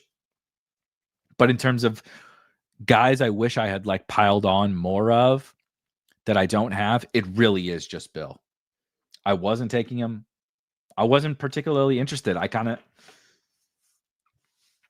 just read it wrong, frankly. I just read it wrong. I thought I do think, and I talked about that, at the very top of this show, that I thought like, okay, even if he does carve out a role, right? The absolute ceiling case is all right, he's going to take some of the early down work. But like I did not at all foresee like this Brian Robinson gets traded thing. I'm like, I understand like Bill might take some of the work. I think that that's a totally reasonable thing as a part of his range of outcomes. But like Brian Robinson is the guy. Like they were speaking. The coaches were talking positively about Brian Robinson too. They've talked positively about him for years, and he is kind of that like that trusted, right? Gonna be in the right place. Gonna hit the hole. Gonna hit the right hole. Gonna keep this quarterback alive. Like this, like kind of just like reliable guy, like the Kareem Hunts of the world, that the coaches just trust those guys. Remember Zeke, and they trust these guys. And I'm like, so JCM's never going to play on passing downs. And like, is he really going to like take all of this work? He's a 7th round pick who didn't play football last year in college. His one good season was at New Mexico in the Mountain West, which was really just a handful of good games. Like there's a lot of red flags. Like when you start to work your way down, it's a lot of red flags, man. Should I go get TreVeyon? I have 50%. Let's go like straight on, full blown zero running back. But let's do Mike Evans. Actually, with this Jalen McMillan, Chris Godwin sort of run out, I don't think it actually, it's a week 1 brainish thing for Mike Evans. But I'll take Mike Evans week 17 as well. I don't think it's only one or the other in terms of Mike Evans' upside. I don't think Mike Evans is getting benched in week 17 for Jalen McMillan or something. Now the question becomes interesting. If I do T-Mac, do I scroll down a little bit to a Pickens or a J-Mo and get it? Because I also don't have Devontae. Let's do Devontae. Let's buy the Devontae dip here. He plays Drake London. I have just 8% of Devontae Adams. I don't really have Devontae Adams with some of these guys because Devontae used to kind of go on this other side of the board a little bit more. And then, we've seen a very steady fall for Devontae Adams. This is a really nice time to buy if you want some. And of course, Matthew Stafford is back at practice. So I think it's still very fragile, but I'm not out on the Rams. I kind of talked about that before too. So you're saying you don't know football. Yeah, I think I know football all right, but you certainly get plenty of them wrong. That's for sure. That is for sure. Are you going to be joining Rob during his marathon, or is it a solo thing? I'll definitely be joining Rob during his marathon. We're working out the specific kinks of the marathon stream. That'll be coming soon. Draft like you're right, and draft like Bill isn't that big. I'm with you. Where do you stand on the Panthers wide receivers now? Other than T-Mac, who do you prefer in marathon drafters style contests? Honest to God, for me, it's Jalen Coker.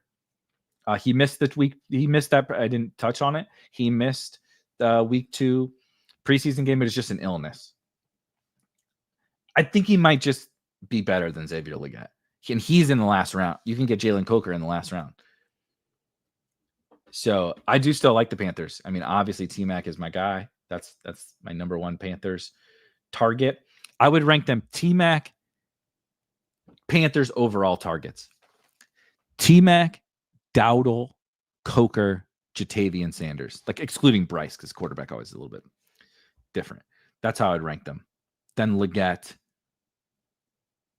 then Thielen. That's how I'd rank them. The Mad Bowler, sick username, says the Bills team is on full blast, seeing him go in round 6 to 7 sometimes. It is crazy. It is absolutely crazy. Early ADP rookies who are good for 1v1 elim and who are better for early ADP rookies who were good. Good for the original eliminator and who are better for weeks. Okay. Early rookies good for the eliminator. I still think TreVeyon is good for the eliminator. I understand he's like a part-time-ish player, but I think he has high value. I think he has the high value touch upside. And I think Ramondre's banged up. I don't think they're just going to ride Ramondre and Antonio Gibson. I do genuinely think, and T-Mac is one of my highest owned players in eliminator. He has a week 14 bye, which is nice. He is a rookie who also, obviously rookies, can get better and peak at the end of the season, but he's also going to, like, from the jump, like, be the target share leader for the Carolina Panthers. So I would say T-Mac and TreVeyon from early ADP rookies. Abuka is a great early ADP. Speaking of, is he gone? Yeah, of course he is. We're going to build a zero RB team. I just want you guys to know that. I'm building a lot of zero running back teams, and no one's going to like this team. People are going to be like, I'm turning this shit off after the news is over when I put together this running back room that people are going to hate. But I love, like, hero. So I'm still taking Gibbs. I'm still taking JT, TreVeyon, etc. I'm not like, but I'm building like true hero and true zero running back teams right now because I think, obviously Bill's getting very expensive, but the mid to late round running back pool is solidifying. It's becoming really, really strong. Let's add I'd never take Olave on these teams. Yeah, let's do Olave. I think it's pretty bullish for Olave this weekend as well. So we started straight Erik zero running back team: Malik Neighbors, Drake London, Mike Evans, Devontae Adams, Deebo Samuel, Chris Olave.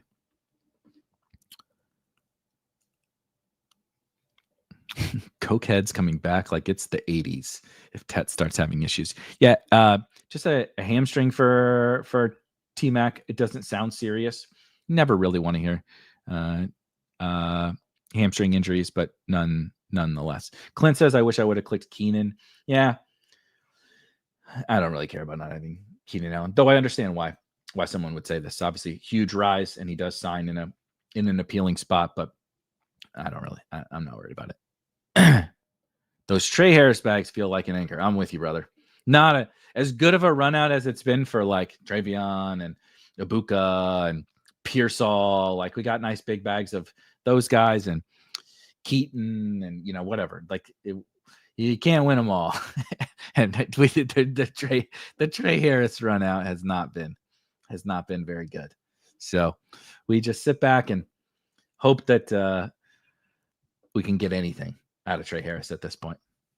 The ceiling case has certainly been wiped away for the most part. Bill feels like Jordan Mason, he's going to smash for 3 weeks and then get hurt. Yeah, I don't really try to predict the injuries too much, but I would say that it's possible. Cincinnati defense last night, Zeke would have looked like the 101. Can't wait to see Washington versus good defenses. Yes. So we talked about this a couple weeks ago. Was it last week? Anyway, I think last week on like the Friday show, the Bengals defense. If you had any possibility, and I say, right, I believe in this. Like, we can't really predict defenses. What I do think we can predict is like anything like in the middle. Like, you can probably predict who's going to be like probably pretty good, setting aside injuries. Like, I'm very confident unless a bunch of injuries happen, the Texans are going to be good. The Broncos are going to be good, right? I'm very confident in like some of these teams are going to be very good on defense. And then I'm very confident a couple teams are going to be very bad on defense. And the single most confident defense that I feel passionately is going to suck big time. The Cincinnati Bengals. They can't stop a nosebleed. It is an absolute disaster on defense. They just get gashed by every team's backups, right? They played the Eagles backups, gashed. Played Washington backups, gashed. They can't stop anybody. So great for Bengals opponents. Shout out to the Arizona Cardinals in week 17. But also notably very good for the Bengals, pass catchers and such.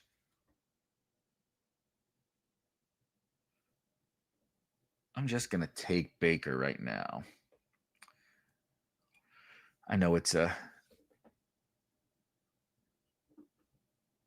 Did Bill go yet? Or are we in a sane draft? Not yet. Everybody that's in this draft is probably watching, and everybody's like, do I do it? Do I do it? Do I do it?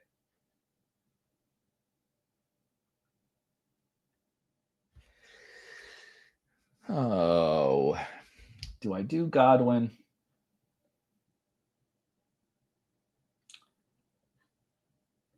I do not have enough Mark Andrews in Best Ball Mania. I've taken a bunch of Mark Andrews in the Eliminator. I do not have enough Mark Andrews in Best Ball Mania. So let's go ahead and do that. Of course, dial. What is JCM? Jacory Croskey-Merritt, the Washington running back.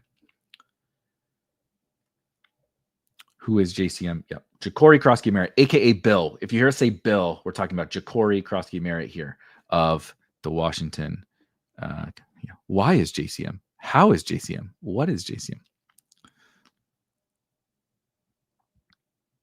Where would you draft Breece now? I got him. So this is a great question. It's entirely dependent upon who is on the board as opposed to pick price, right? That's how I also always just want to think about these things is who is a non-starter for me in terms of if they're there, I'm taking them over Breece. What would have to happen is, so in this 5th round, right, once you see, it's fascinating that Pearsall is going at the 4 or 5 turn now. Speaking of guys, we're happy we packed our bags before. Yeah, very happy we packed our Ricky Pearsall bags. Anyway, once like Zay Flowers is gone and Devontae Smith and Zay Flowers have to be gone for me. They're like I have them ranked in the 40s and I have Breece after them. You could make a case, for Travis Hunter or Jalen Waddle or something like that. But for me, it's like, I will start considering him. I still don't love it. I still don't love it, like even in the 5th round, but I would start considering him it was like honestly just from like a straight up, okay, he was going at the 3-4 turn and now I'm getting him in the middle of the 5th or something like that. I would consider that. I haven't really seen that yet happen. I'm not sure I will. So like I said, I only have 9 BBMs left. So spoiler, I'm going to do my last one on tomorrow's show. So I'm going to rip a bunch more BBMs today. If you would like to join me for my final Best Ball Mania drafts tomorrow morning at 10 a.m. Eastern, that's the plan of attack. Swappy. Spike Week community is a bunch of swappies. Who scores more this year? Zay Flowers, Devontae Smith, or Ricky Pearsall? Devontae Smith. I got to stick to my guns. Devontae Smith is the best football player out of all those guys. If the Eagles pass more at all, Devontae is going to cook.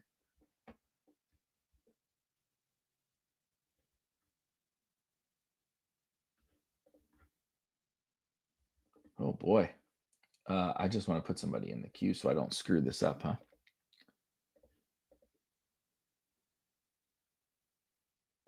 Yeah, I'll take Dobbins. That's fine. We'll take Dobbins. Dobbins RB1 is nice. The question becomes, do I take a quarterback and set it up? Do I close out wide receiver? What's Caleb's ADP? I should have double tapped Caleb.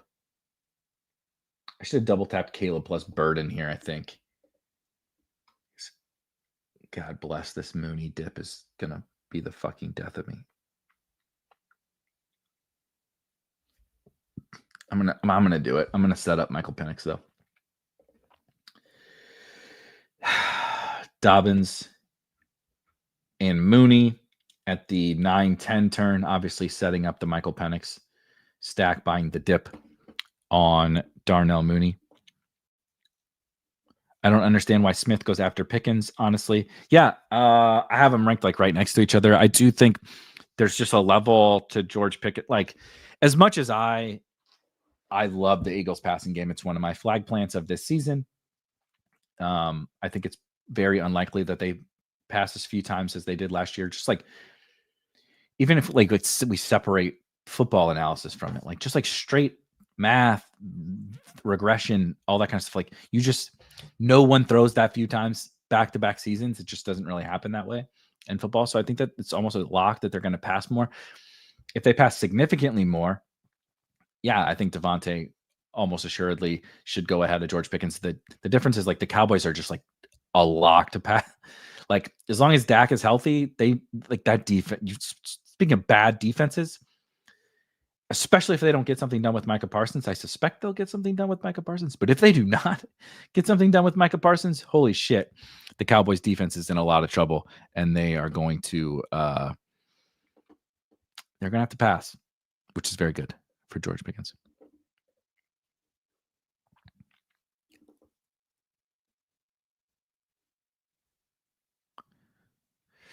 Should we save some BBMs for after this weekend's games? I'm not, but you absolutely could. I just have so many. Like, I have a bunch of DraftKings drafts and Drafters drafts, so I'm gonna finish up my BBMs this week. Like I said, tomorrow's show, 10 a.m. Eastern, I'm gonna finish up my Ball Mania drafts live here with you guys. If you want to come back and hang out and watch me draft a couple of shitty BBM teams to close out my 150, you can do that tomorrow at 10 a.m. Eastern. But I do think you should save some drafts. Like, it doesn't have to be Ball Mania. It could be anything. Save some drafts until like at the end, just because, right? You guys have followed along every week of this preseason week. You know, every 2 days we get some new bombshell news this summer. That's just like changing who we want to target. So having bullets to fire on some of these guys that rise or fall or become more appealing or whatever, I think is a very good strategy at this time of year. Are you maxing DK and drafters? I am. Yep. I have about 60 of each of those though left to do. 60 DK, 60 drafters. I should have really paid closer attention here. So I told you guys, I'm buying this Dylan Sampson thing. He's a big pillar of what I'm trying to do with these 0 running back rooms. I think, unfortunately, I have to take Penix now. I do have a lot of overlap. I have 75% of my, so I probably have, I'm going to go out on a limb and say I have 4 Neighbors London starts in Ball Mania, and 3 of them have Michael Penix. So maybe should have looked at that before we started this. But anyway, I think it'll be all right. Michael Penix on this team. I do like that. I do love this. Got that Falcons Rams week 17 stack here with Drake London, Darnell Mooney, Devontae Adams, and Michael Penix. And then, of course, Malik Neighbors, Mike Evans, Tebow Samuel, Chris Olave, Baker Mayfield stacked with Mike Evans, Mark Andrews, J.K. Dobbins, and Dylan Sampson in this 0 running back room. But I like it. I'm a fan of this team. What? Ooh, wow. What tourney would it mean more to you to win? Wow. Whichever one has the most money up top would mean the most, if I'm being completely honest. But I mean, I think as a player, I've spent the most money in my like gambling life over 15 years or whatever on DraftKings. I play play almost all of my DFS on DraftKings. I play some FanDuel, but I play the overwhelming majority of my DFS action on DraftKings. I do a good sizable portion of my sports betting on DraftKings, and DraftKings has treated me exceptionally well over the course. I mean, the blanket that's back here is like DraftKings. They've treated me really, really well. And I definitely spend a lot of money on their site, but I'm by no means like one of the big time whales that are out there. And the way that they treat their like VIPs is outstanding. So I think it would mean a lot to win it on DraftKings. However, BBM from like a business owner perspective and someone, right, who started a business based around best ball and all this, I think BBM is just the one that gets the most notoriety in our little circles of the internet. People talk about BBM winners. They don't talk about the DraftKings Millie winners, even though it's $2 million. Each of them are going to walk away with $2 million this year. So it's one of those two.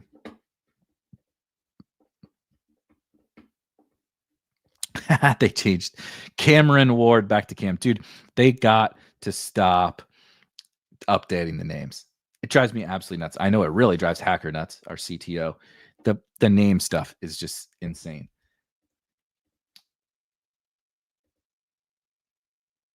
I don't trust Dial at all. So somebody mentioned that Chris Rodriguez would be a good late round running back for this team. Daniel, Chris Rodriguez might be a good late pick for this team. I'm taking him at 155. We're taking him.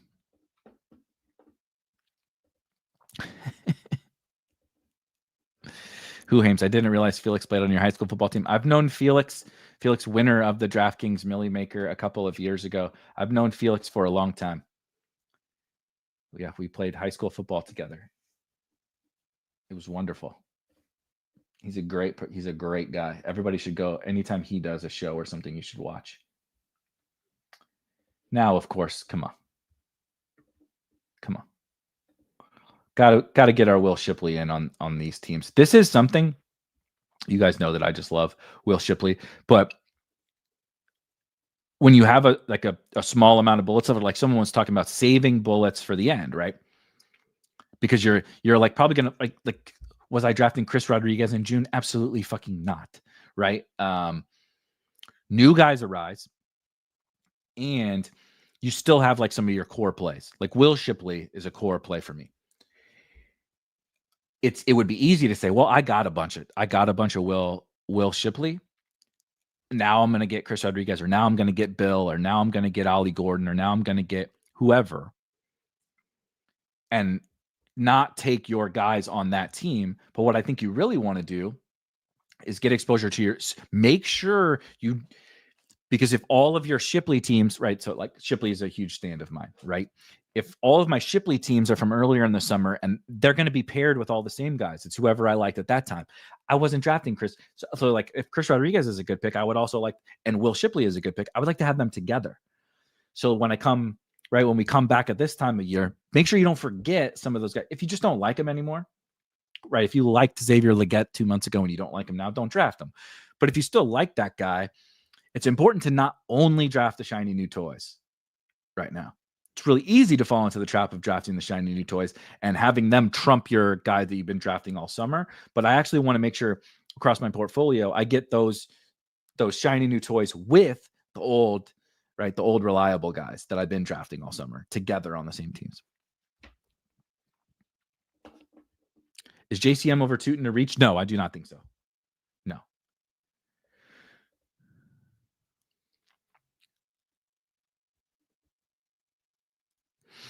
Agree with you, Brandon.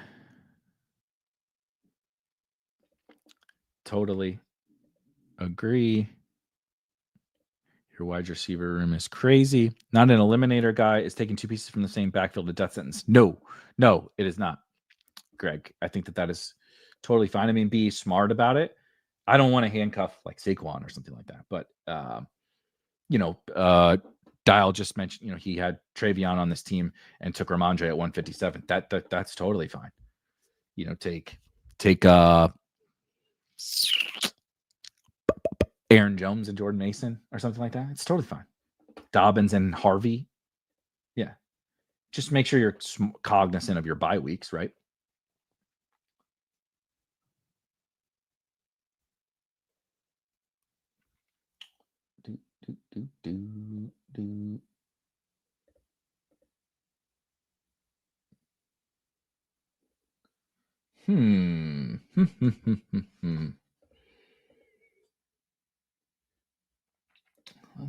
Let's do Keaton. Speaking of making sure I get the old Chris Rodriguez, Dylan Sampson, etc. onto some of the teams of the guys that I've liked all summer, like Keaton. Then I think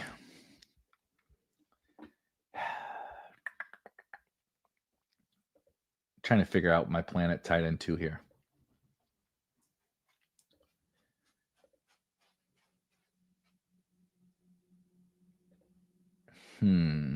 Do I do a guy who I do quite like here and does correlate with old Chris Olave in Chig, or do I do the Harold Fannin thing? Let's do. I'm gonna do Chig.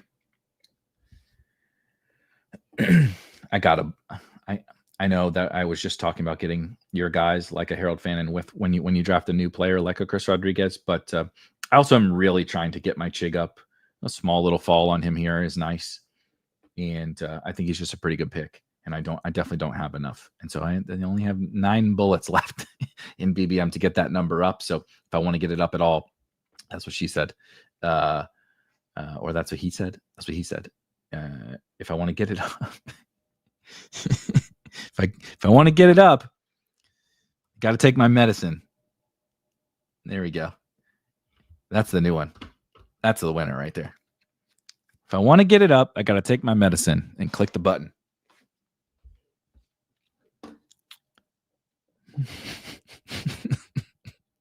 Where did old Wild Bill go? 801. 85th overall. He went 85th overall. Eckler feels like the real winner to me. Honestly, at this point, it's been 2 hours. I can't remember if I discussed this at the very top because we talked about Bill and the Commanders at the very top. So the problem for Eckler is, in my opinion, he's really just locked into what the Eckler role is.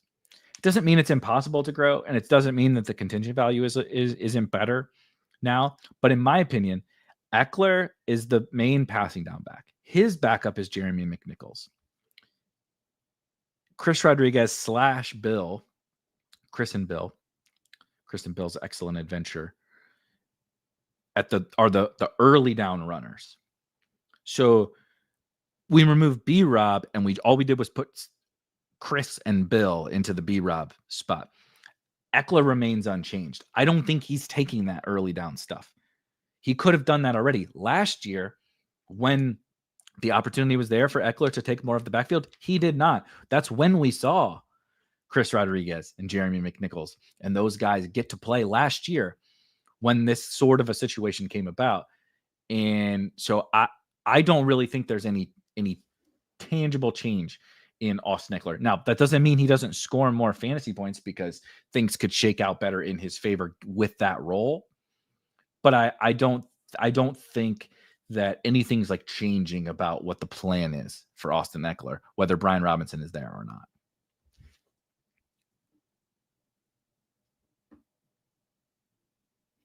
I have Jaden Higgins as my wide receiver 6, but Jaden Reed is on waivers. Should I stay with Higgins and the rookie upside? Is it just a regular redraft league, Ty? If it's just like a regular redraft league, I would rather have Jaden Reed than Jaden Higgins. If it's a keeper or a dynasty league, I would keep Jaden Higgins, I think. All right, back on the clock. We got to take a couple of running backs. I don't know if anybody saw Taj Brooks balling last night.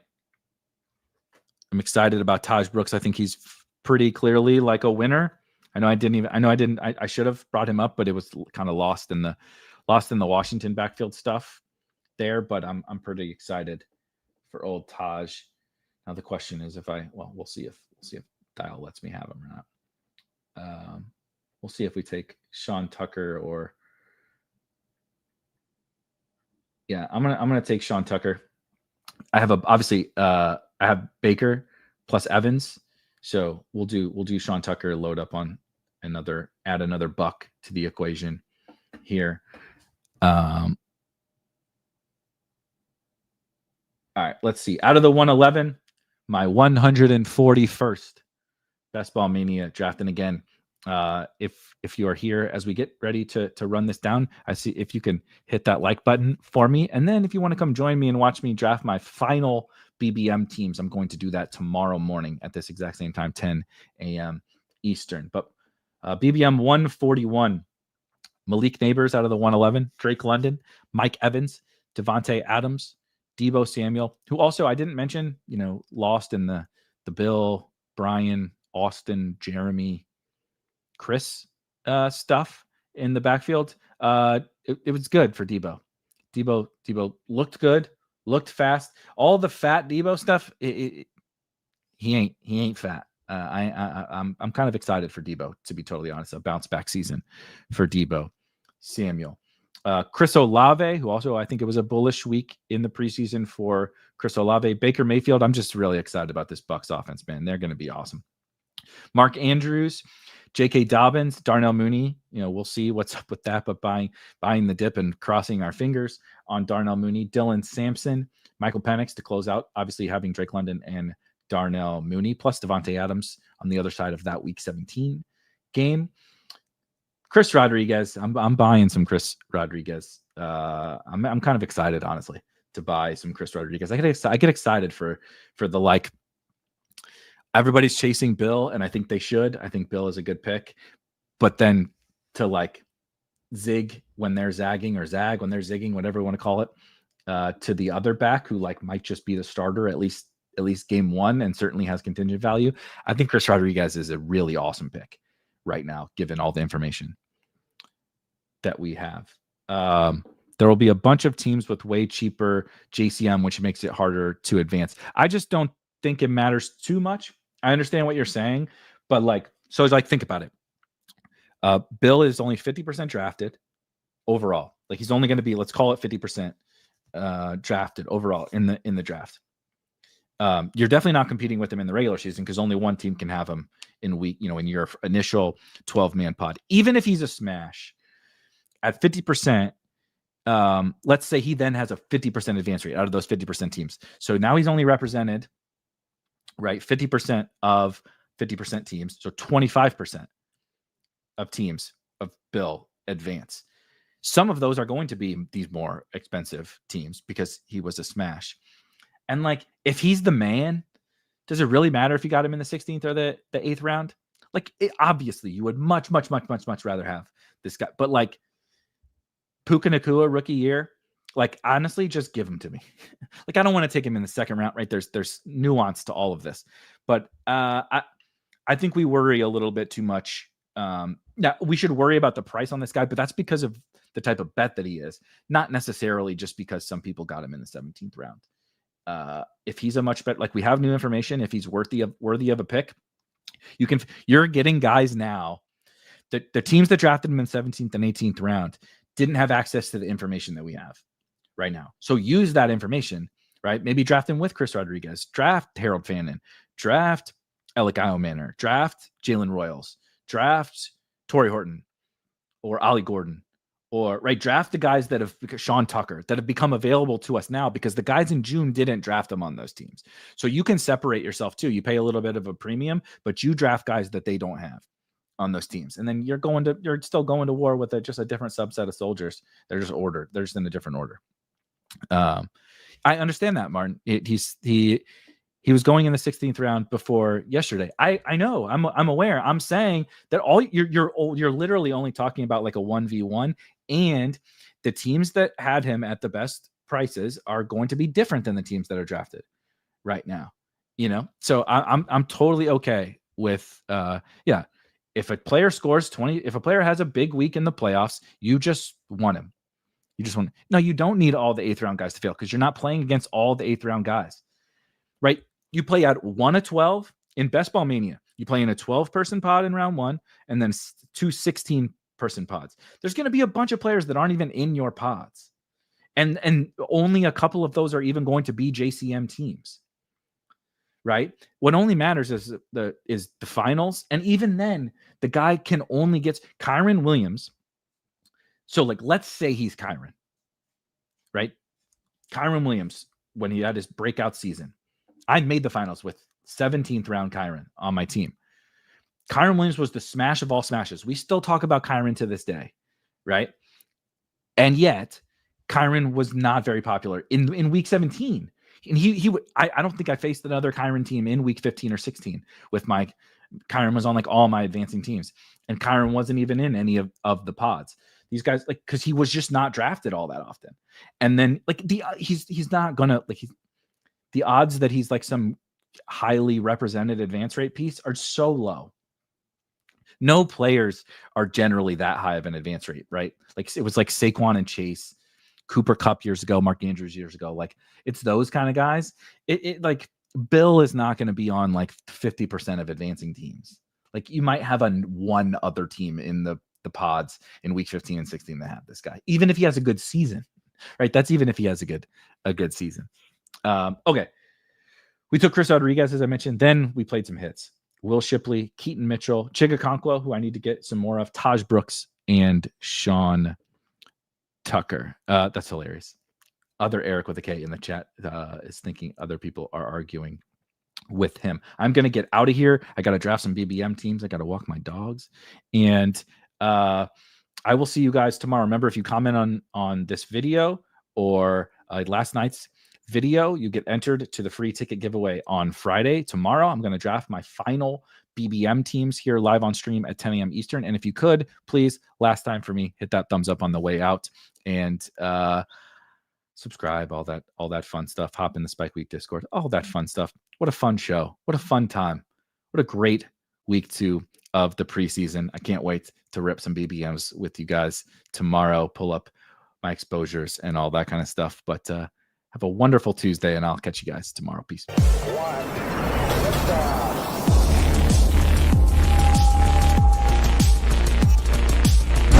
Woo! Those were some spicy takes. Want to stay up to date with all of the other spicy takes we're going to have over here at Spike Week? Why don't you press that subscribe button below? You turn notifications on, we draft a team, boom, you know about it. We have another spicy take, boom, you know about it. You can be there. You can draft with us. You want to stay up to date? That's how you do it. All right, we'll catch you later next time here at Spike Week.